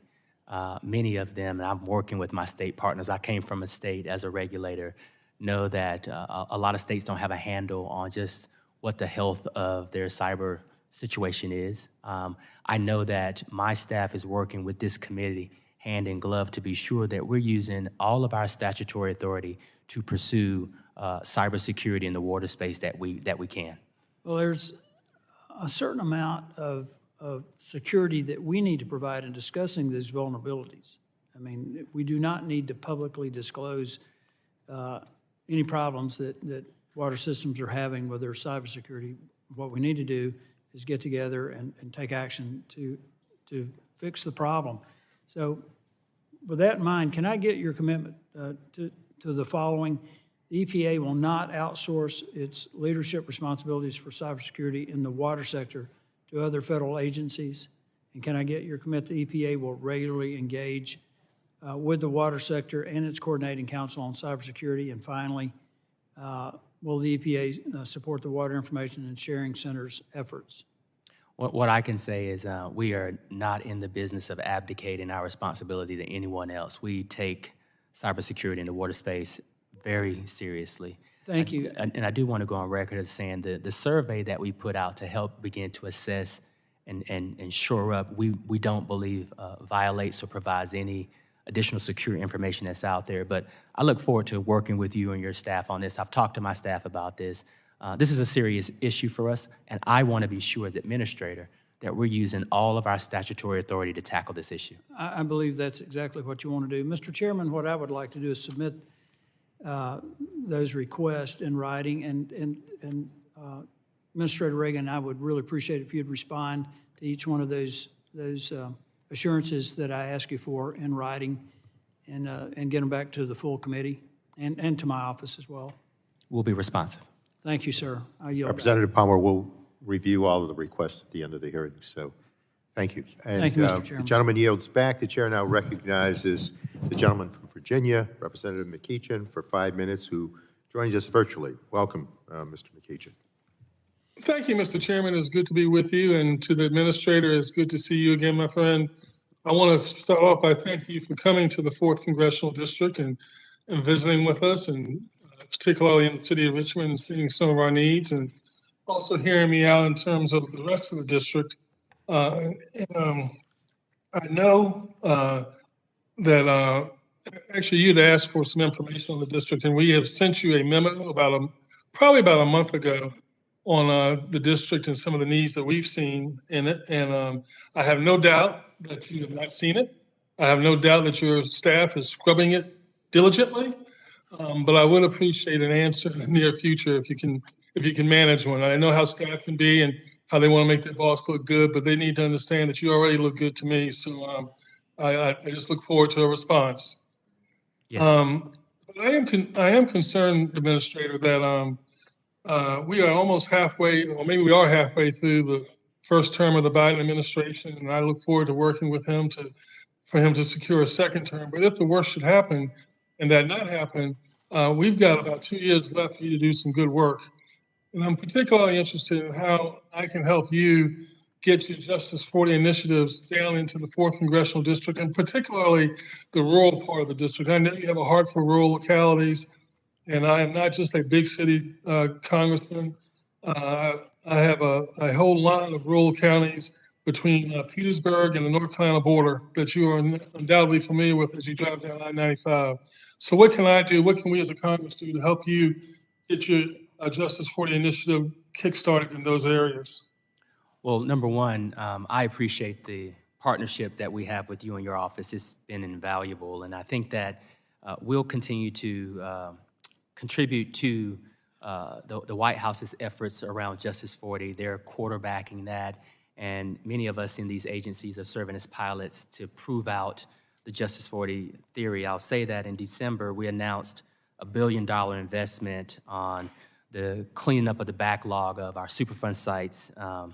And what I can say is about 60% of those sites that are receiving the resources for cleanup are in historically underserved communities. And so when we think about the Superfund program and the Brownfields program, we're really hitting our mark on sort of that 40% of the benefits go to the communities that have been disproportionately impacted or impacted the most. The other thing is with our SRF program, as we think about the $50+ billion that we have to shore up our water infrastructure, just looking at the statutory authorities and the structure of that program, that requires 49% of those SRF funding dollars to go to disadvantaged communities. While I'll say that the term disadvantage, has a different definition, slightly different definition in every state, it provides a state with a certain level of autonomy to really define disadvantage. We're really on track with that 49% number, whether it be in the state of Texas or the state of North Carolina, the state of Virginia. There is enough autonomy there, but focus and criteria there to ensure that we are meeting and or exceeding those Justice 40 numbers that the president pledged. I would like to, and not that you're prepared to do this today, but I would really like to get with you or someone on your staff, because in that memo that I referenced earlier, we took a look at I believe we took a look at disadvantaged communities. And as I shared with you, Virginia is 400 years old. We've been using water all that time. We've got our water infrastructure in all sorts of different states of disrepair, from not knowing to where they're located, to them being wooden, to being lead filled in some cases. I shared with you that if I could just get the water infrastructure in the 4th Congressional District fixed before the end of the Biden administration, I would feel like that was an accomplishment. And so I don't believe we've had a whole lot of assistance yet. And so I'd like to figure out how we can get with you and get that jump started, because that is a critical #1 need in the 4th. Absolutely. I was just conferring with staff. We're on it, Congressman McEachin, and we'll be in touch on that very issue very soon. Thank you very much. And Mr. Chairman, my gift to you, my friend, is 17 seconds. I yield back. Gentleman yields back. The chair now recognizes the gentleman from South Carolina. Representative Duncan, you're recognized for 5 minutes, please. Thank you, Chairman Tonko, and thank you for being here in person today. A couple of weeks ago, we had Energy Secretary Granholm testify in front of the House Energy and Commerce Committee, and I asked her if she was anti-fossil fuels, and she replied, quote, "I would like transition away from unabated fossil fuels to a clean energy future." Administrator Reagan, I want to pose the same question to you. Are you anti-fossil fuels, and do you agree with Secretary Granholm's policy objective to transition from fossil fuels? What I would say is we're focused on controlling the emissions. I think that question is interesting because when we think about the president's directive for us to focus on carbon capture and storage, we're focused on a technology that would capture the carbon emissions from fuel sources like natural gas. And so when we think about the future, in my opinion, and when you look at the regulations that EPA is focused on, we're focused on controlling the carbon emissions that we see in our economy. And we know that it's going to be a combination of things: energy efficiency, wind, solar, battery storage. We're going to have advanced natural gas infrastructure in place. We're going to have carbon capture and storage. We know that we're going to have a suite of options if we're going to win the 21st century. I agree with you on carbon capture. I actually like the aspect of that. Let me ask you a question. I asked her, how'd you get up here today? I'm sorry? How did you get to the Hill today? Government vehicle. That was Suburban? Yes. So you got a chase detail. They have second Suburban as well? I'm sorry? Did you have two Suburbans? You had a security detail as well? Just one. Just one? Okay. Yes. And that's electric vehicle, I assume? I'm riding in the vehicle that our current contract allows, and when our contract is up, I'll take a look at my options. Well, you should. If you're going to talk about emissions and everything that you mentioned earlier, I think you should. Let me shift gears because we talked about natural gas just a second ago. Political reality is it's impossible to build a natural gas pipeline in the United States right now. Do you know that?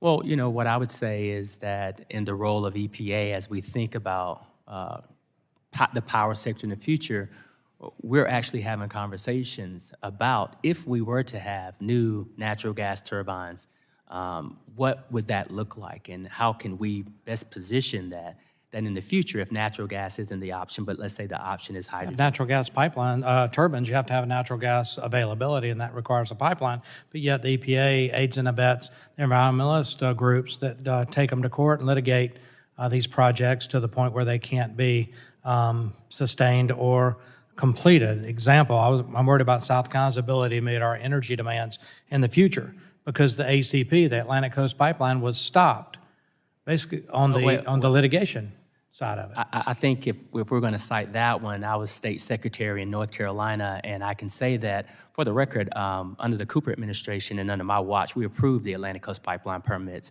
that were under my jurisdiction. Different outcome for the Mountain Valley Pipeline. And what I did was I focused on the science and focused on the law. So since you raised Atlantic Coast Pipeline, I appreciate you mentioning your approval of the ACP, but ultimately the ACP got canceled by Duke Energy because of litigation cost. Litigation costs came from the environmental groups who we defeated at the Supreme Court on the Appalachian Trail aspect, but they were continued to litigate it. And this isn't an isolated example. The ACP is just one I use because I was actively involved in the Appalachian Trail amicus brief that we actually won in the Supreme Court. But the fact is, environmental groups continue to litigate these pipelines. And ACP is just one. And so we're going to see a continued thwarting by EPA and others on natural gas pipelines. Well, I don't want to conflate. I worked for the state of North Carolina. I worked for the EPA, not environmental groups. I hear your arguments. Your arguments sound like they're levied towards the environmental groups. And so I want to be responsive in the capacity that I'm in, which is not an environmental group. I am trying to be responsible and engage with our industry, provide certainty, and focus on technological solutions that win the future. I don't work for an environmental group. So for the energy regulations that fall under the EPA's jurisdiction, Clean Air Act mainly, Clean Water Act, can you commit to instilling certainty for these groups that want to build, these companies that want to build pipelines to provide natural gas and other resources for energy production?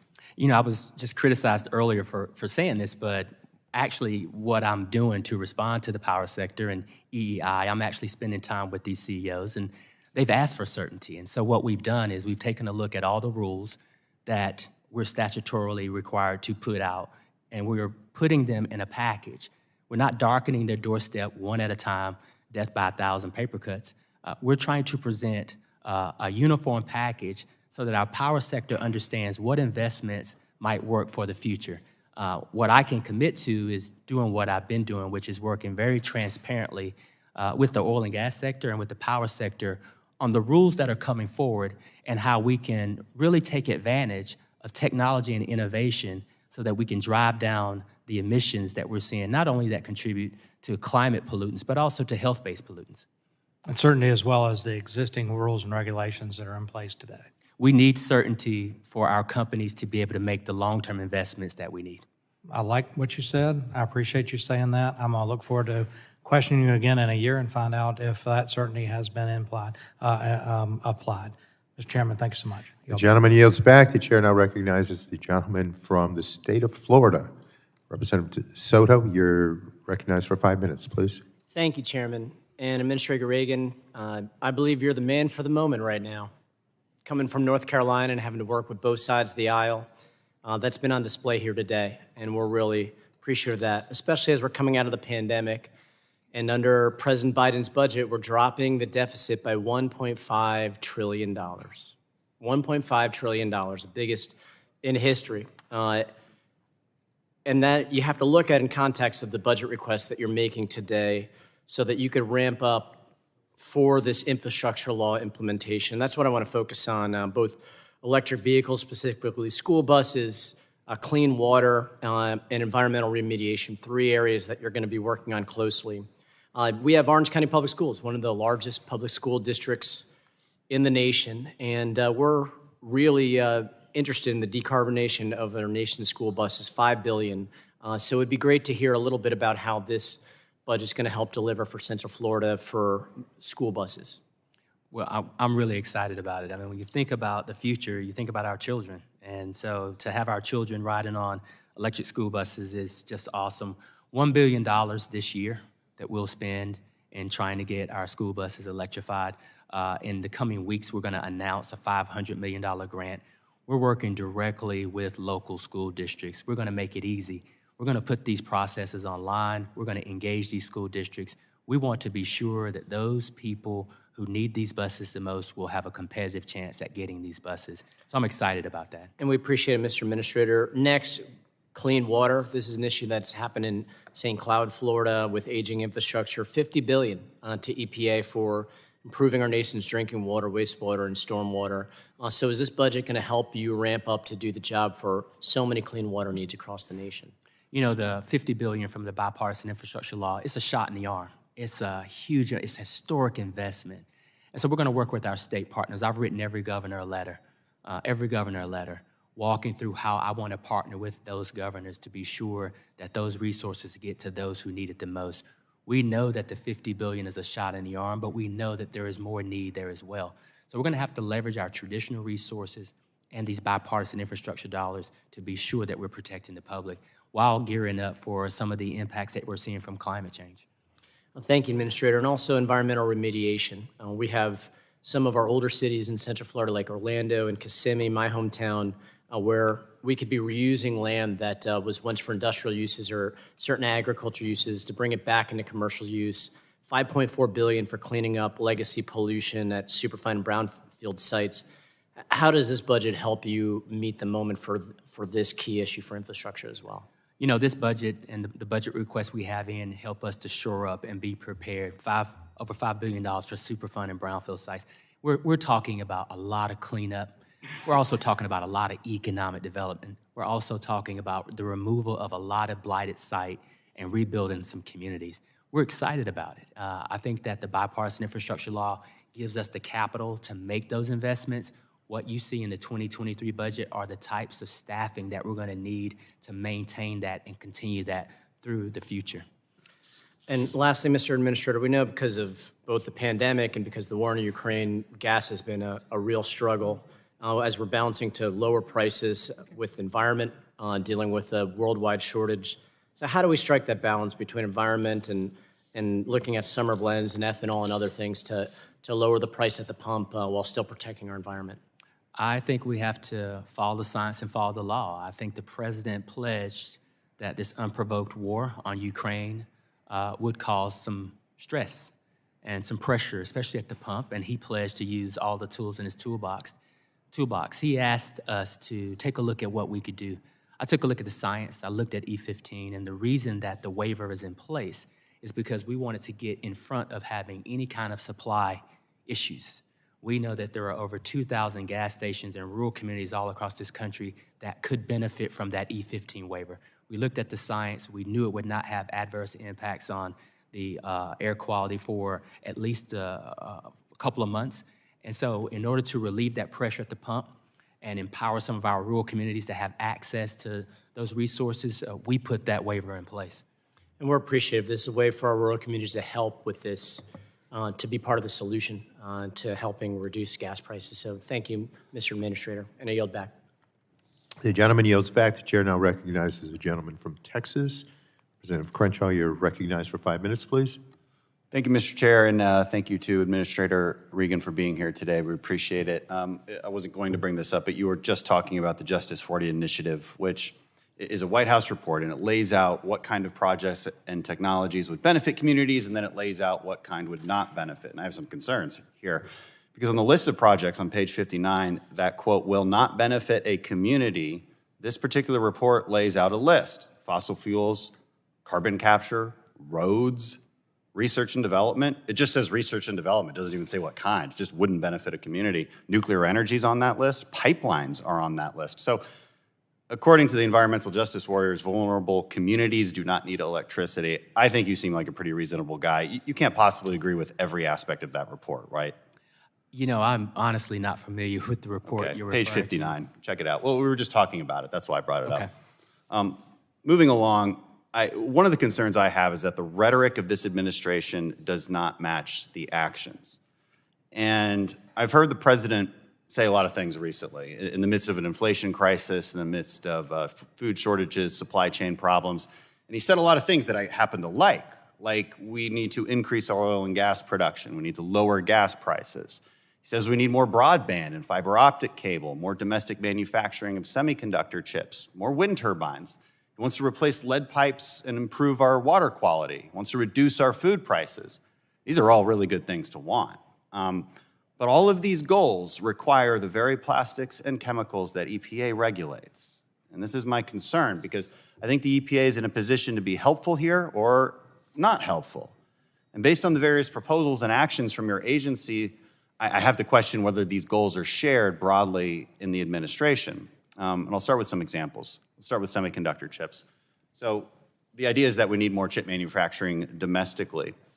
The problem is this recent proposal for billion-dollar punishments on the very chemicals, PFAS chemicals, that go into chips. So why would we do that if we're trying to increase chip production here in the U.S.?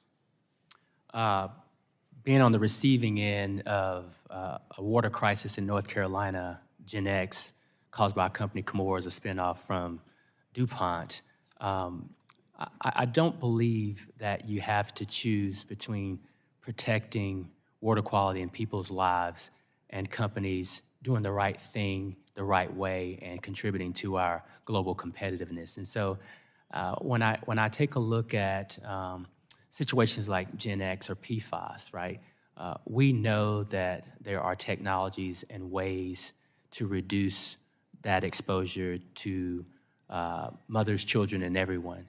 This is about holding these companies accountable. I agree there's a good middle ground. The problem with the PFAS, talking about PFAS in particular, is EPA's proposal to ban a whole wide variety of them instead of going individually to each one that might be considered dangerous. Let's look at some more examples. The president also wants to lower food prices. That's not quite accurate. I don't think we are looking at banning PFAS as a class. I think we've looked at PFOA. It's recategorizing it in a way that would make it extremely costly to produce it. Again, looking at food prices, we want to lower food prices. It should be easier to make food and less costly. But EPA bans the use of one of the most widely used pesticides and curtails another.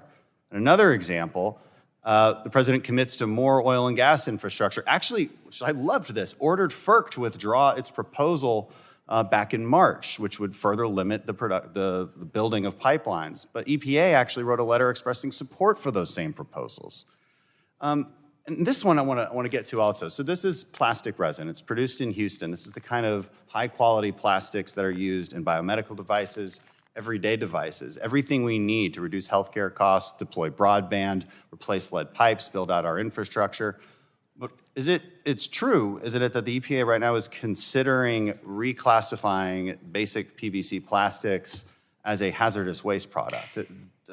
Does that seem like a productive thing to do in the midst of an inflation crisis? I think that what EPA is doing is taking actions to put the proper classification on any kind of potential But this can't possibly be a hazardous waste product, right? I mean, this is the kind of plastic that we would use for biomedical devices. We would put them in our bodies.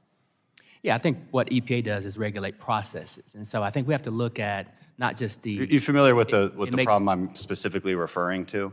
Yes. Yeah, okay. Yes, I am. And listen, I think that I've heard lots of things that we plan to ban and put a moratorium on permitting plastic facilities. I mean, like there's a lot of I didn't say stuff out that. there. I said you're considering it, which is true. We're not. No. Yeah, you are. The answer is You're no. actually required to by a court case. Considering making PVC plastic. I'm just hoping that we you have guys no are gonna fight plans to that and ban. stop it. We have no plans to ban or put a moratorium on permitting plastic facilities. I didn't say ban. I said reclassify. Okay. Reclassify as a hazardous waste product, which would vastly increase the cost of doing business, which would vastly contribute to more inflation. That's why I'm asking about it, but I'm out of time. The gentleman yields back. The chair now recognizes the gentleman from North Carolina. Representative Hudson, you're recognized for 5 minutes, please. Thank you, Mr. Chairman. Administrator Regan, welcome back. It's good to see you. Good to see you. I appreciate you being here in person to discuss your agency's FY23 budget plan. As you know from our work together over the years, addressing drinking water contamination, especially Gen X, is extremely important to me and has been one of my priorities as a member of this subcommittee. On that note, I appreciate your agency's efforts to address PFAS, including the release of your agency's PFAS strategic roadmap last October, which included a human health toxicity assessment that we've been waiting a long time for, you and I both, for Gen X chemicals. You're well aware that North Carolina, specifically Cumberland County in my district and the folks downstream, has a disproportionate burden in our water basins when it comes to these emerging contaminants. Currently, many residents and even schools receiving drinking water from the Cape Fear River are paying out of pocket for filtration systems to remove Gen X contaminants. And since mid-February, more than 6,200 private wells in Cumberland, Robeson, and Sampson counties have been found to contain Gen X and other types of PFAS chemicals. To address this, many households are relying, as you know, on cases of bottled water for their water-related needs. And because of this, I and many in our community believe we can be a model for removal and remediation efforts.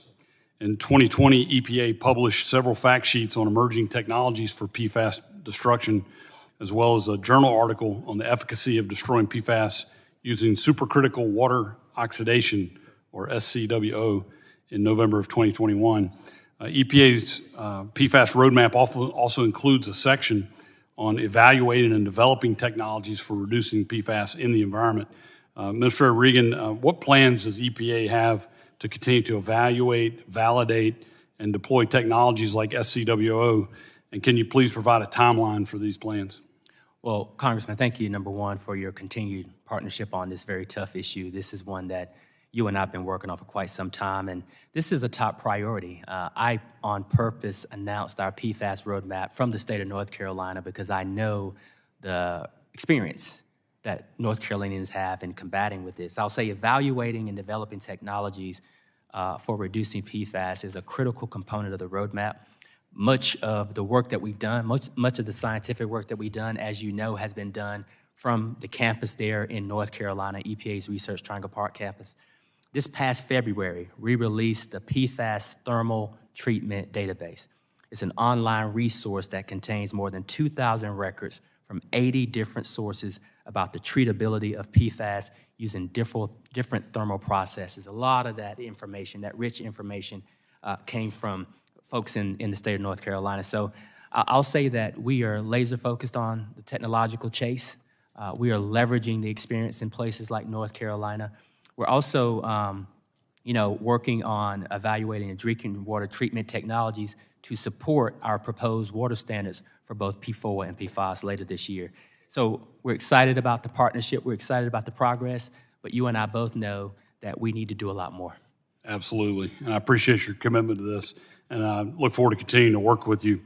And would love to have an opportunity to have you come down and do a site visit later this year, potentially. We've got a place where some of these technologies are being deployed, and I'd love for you to come see that firsthand. Absolutely. Appreciate that. Another issue I'd like to put on your radar: in April, traces of 1,4-dioxane were identified in Chatham County's water supply. I'm concerned, obviously, about downstream impacts on my district where my constituents live. I know the EPA does not regulate 1,4-dioxane in drinking water. However, I'd appreciate any insight your team could give us on any EPA regulatory efforts on this substance.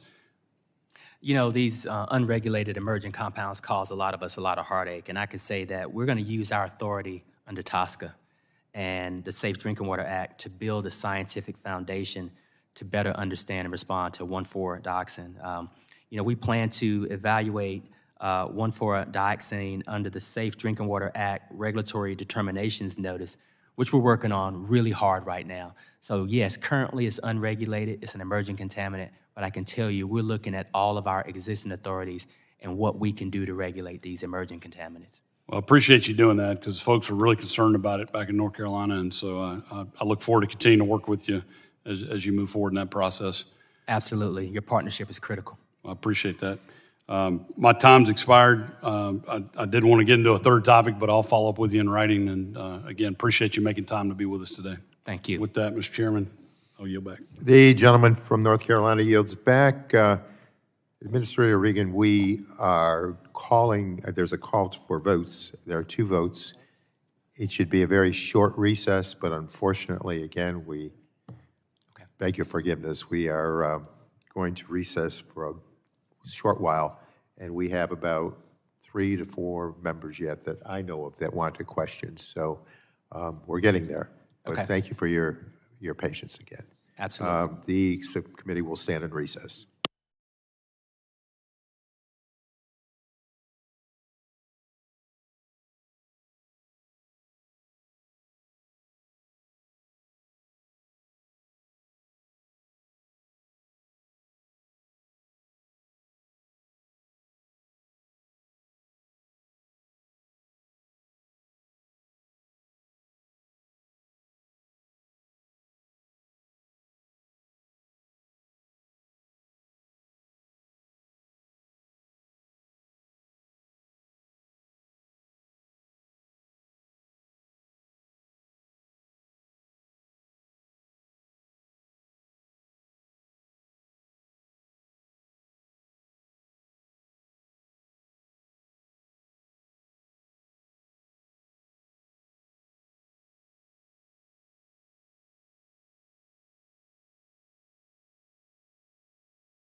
purposes, and then we'll get started. You can yield to yourself for your 5 minutes.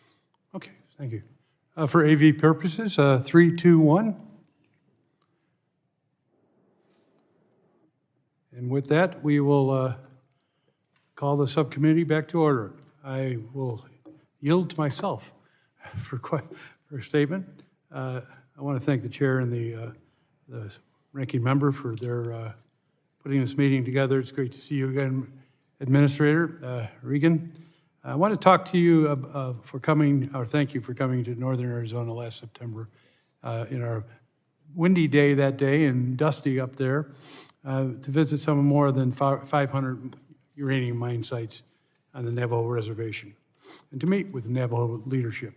Since the 1940s and 50s and 60s and into the 70s, millions of tons of uranium have been mined from Navajo lands, exposing workers and their families to uranium contamination and higher levels of radiation.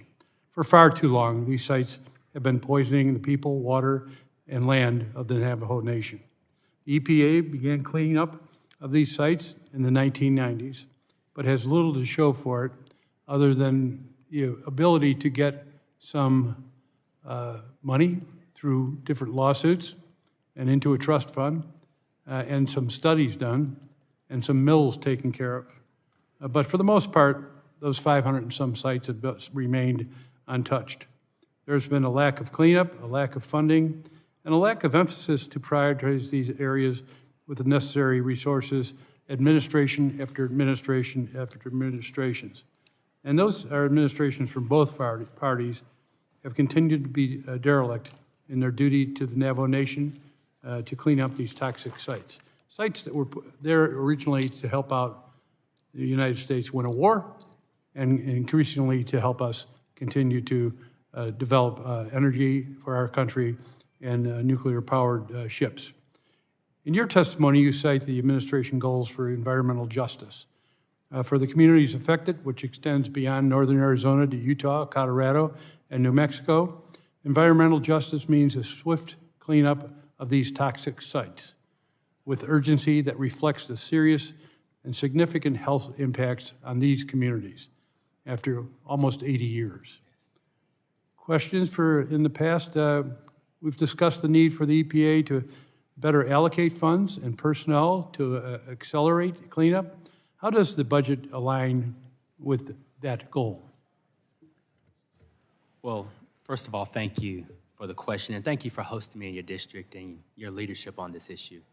I will tell you one of the most touching experiences I've had was having the conversation with the Navajo women and them discussing as children playing with yellow rocks because they didn't know the difference and the exposure that they had experienced. And so this is something that has gone on, as you said, for far too long.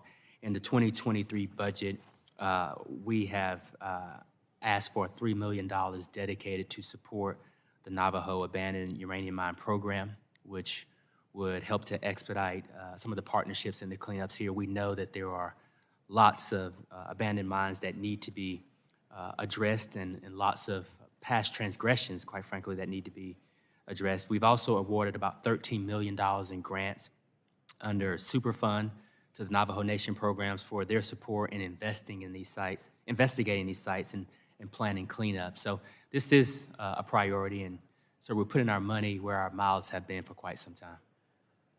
Thank you. What is the expected timeline to clean up these priority mines like those near homes and water resources? I keep in mind that those are some 200 mines as identified now, but obviously inflation's having an impact on the availability of funding for that. So the timeline? We experienced some significant impacts to that timeline due to COVID-19, as we discussed during the visit.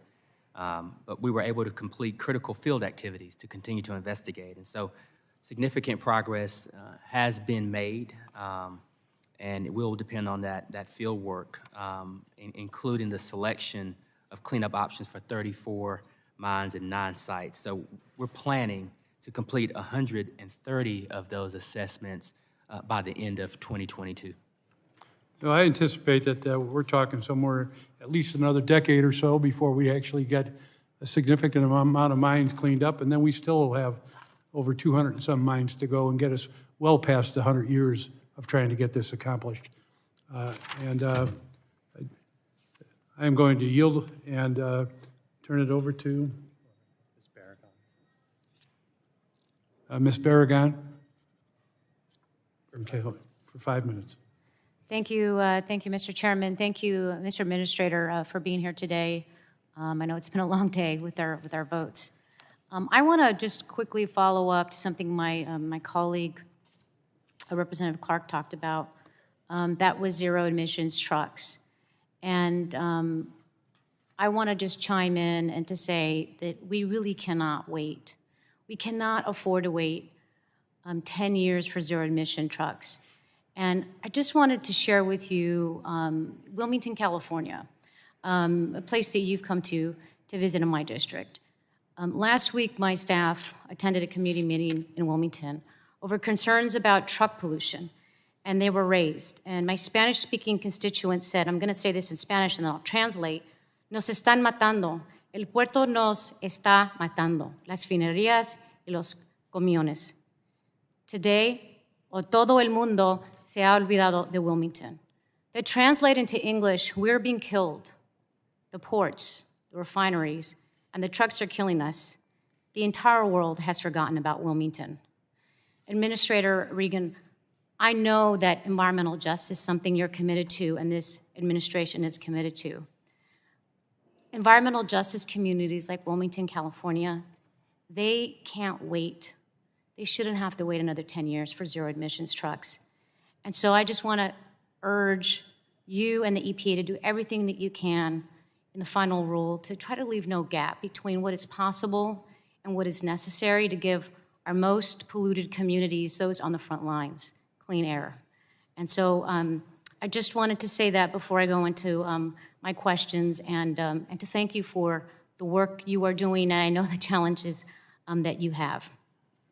So changing course, Administrator, the EPA's Risk Management Plan Rule, also known as the Chemical Disaster Rule, is critical for protecting nearby communities, workers, and first responders.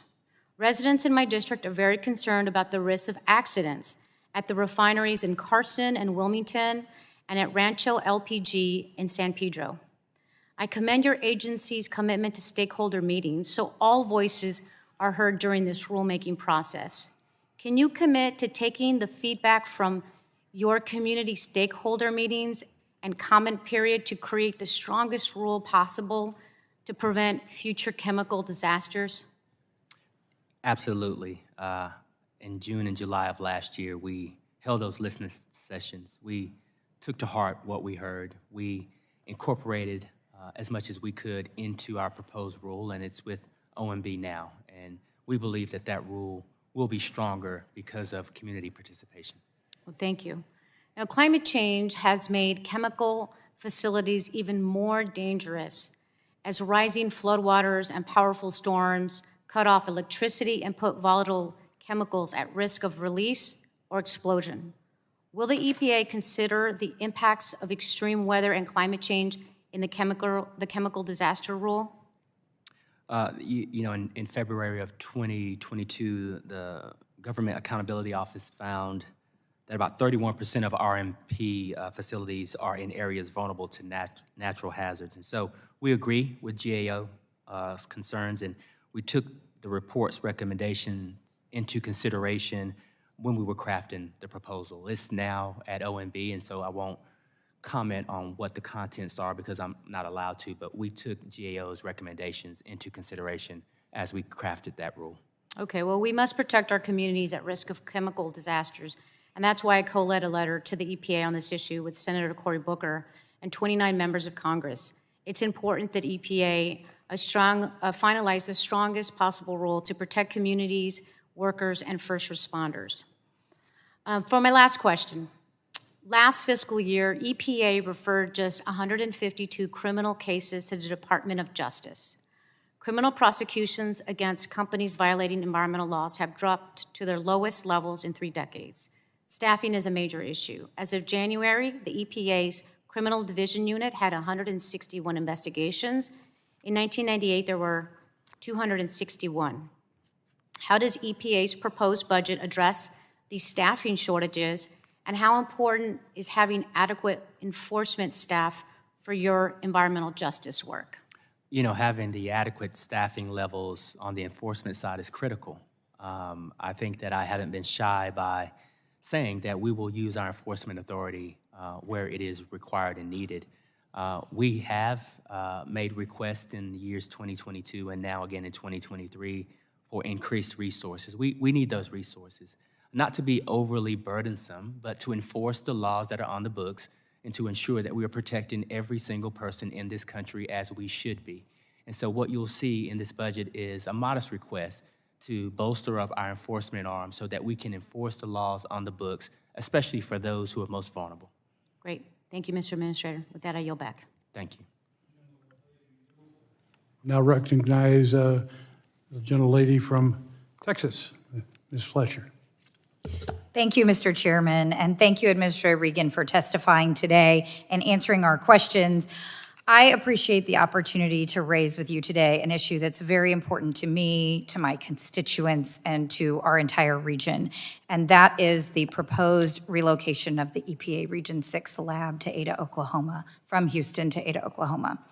I was glad to see that EPA has delayed the plans to relocate the lab until 2027, but I feel very strongly that this relocation should not go forward at all, and there are many reasons for that.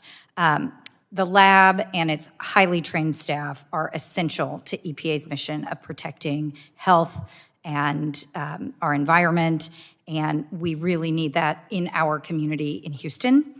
From your experience, I believe that you know that Houston is home to the largest petrochemical complex in the United States and arguably the largest in the world. It is also a coastal city that is plagued by extreme weather events, including we just had 3 years in a row where we had 500-year floods, including one from Hurricane Harvey, a Category 4 storm that caused $125 billion in damage. And in 2019, you are probably also familiar with a devastating chemical fire that took place in our area along that same ship channel, following which we found very high levels of PFAS contamination in Galveston Bay from the foam that the firefighters used to put out that chemical fire. As an aside, I'm glad to tell you that just a few hours ago in our Science, Space, and Technology Committee, we passed out of committee a bill that I brought, the Federal PFAS Research Evaluation Act, for EPA to identify the research and development needed to advance our understanding of PFAS exposure. So I'm glad to report that to you. But here's the critical point for this hearing. In the case of extreme weather events and in the case of industrial accidents, the EPA scientists in the Region 6 lab in Houston are our essential first responders. And I'm deeply concerned that the lab's closure will cause EPA employees to retire early. As I understand, there are currently no staff that have expressed a willingness to relocate. And it could also seriously delay the return of results, threatening Houston's access to critical air, water, and soil testing performed at the lab during these kinds of events and at all times. Now, Ada is 2 hours away from the closest airport, in an area that's prone to ice storms and tornadoes. If the airports are closed, if the roads are closed down, samples might not get delivered, results might not come back. When a disaster happens, we don't have days to wait for the samples to be delivered to learn if our water, if our drinking water is contaminated. And it's just really important that we know what is in the air, what is in the water as quickly as possible. And that is what the Region 6 lab does in our area. And unfortunately, we have seen that past relocations have been detrimental to EPA's mission. As you're aware, the EPA Region 9 lab was moved from Richmond, California at the end of last year and is still not operational, as I understand it. I've also heard that none of the lab employees in California took relocation offers. And as far as I'm aware, there's no estimate for when it will begin to process samples. So we are deeply concerned about that in our area. Also, I know that in 2020, the EPA Inspector General put out a report that found that EPA lab relocations have been plagued by cost overruns and the anticipated cost savings were overstated. And it also found that, for example, the relocation, the Richmond relocation was more than 2 years behind schedule and cost $7 million more than planned. So, you know, the consolidations arguably to shrink the amount of leased space held by the agency are really having the effect of shrinking the workforce. And with these staff departures go years and decades of institutional knowledge and expertise that we can't afford to lose. In December of 2019, I sent a letter to the EPA OIG asking for an investigation into the effectiveness of closing the Houston lab and what its impacts would be for EPA's mission. The request was denied at the time, and the reason was that there was a lack of resources to perform the investigation. I would ask that the agency reconsider our request for this investigation as to the effectiveness of closing the Houston lab. Additionally, I've sent letters with other members of the Houston region expressing our concerns about the relocation, most recently in November of last year. We still haven't received a response to that letter. So I'm hoping that with this opportunity to connect today, that I can get you to agree to commit to working with me and my office to address the many concerns we have about this proposed relocation. And ultimately, I hope you will agree with me that the relocation of the Region 6 lab from Houston to Ada, Oklahoma should not go forward. Well, Congresswoman, thank you, first of all. And I understand, and we really do understand many of these concerns. I'd love to spend some time with you and your staff so we can talk through a number of actions that took place starting in 2010 that got us to the point where we are and how we can talk about moving forward. Thank you so much, Administrator Regan. I look forward to the opportunity to work with you on this and many other issues. I thank you again for being here today and for your responsiveness, and I yield back. I yield it. With that, there are no more presentations. I will request unanimous consent to enter the following documents into the record. An article from the Desert Sun entitled Toxic Shower Water, Sewerage Pits, Infiltrating Woes in the East Coachella Valley Mobile Parks. A statement from the Environmental Defense Fund, a letter from the American Chemistry Council, a letter from the American Cleaning Institute, an article from the Inside EPA entitled EPA Plans to Scrap Affirmative Defense Emissions Waiver in Air Permits, an article from Environmental Law and Policy Monitor entitled EPA Proposes Significant Expansion to Interstate Ozone Transport Regulations, a letter from Representative Kerry, Johnson, Balderson, Latta, David Joyce, Westerman, Gothman, Rodgers, and McKinley to EPA Administrator Reagan, an article from Power Magazine entitled ERCOT MISO Warn of Potential Power Supply Shortfalls, a letter from Representatives Sorkin and Wahlberg and Senators Stabenow and Peters, an article from the Washington Examiner entitled Power Sector Warns of Blackouts and Demands Clashes with Traditional Power Retirements, a Green Wire article entitled Way Off Track, Chemical Industry Slams EPA, an article from the Wall Street Journal entitled Electricity Shortage Warnings Grow Across the U.S. Without objection, so ordered. I would like to thank our witness for joining us for today's hearing. Thank you very much. Good seeing you again. I remind members that pursuant to committee rules, they have 10 business days to submit additional questions for the record to be answered by our witness. I ask that our witness respond promptly to any such questions that you may receive. At this time, the subcommittee is adjourned.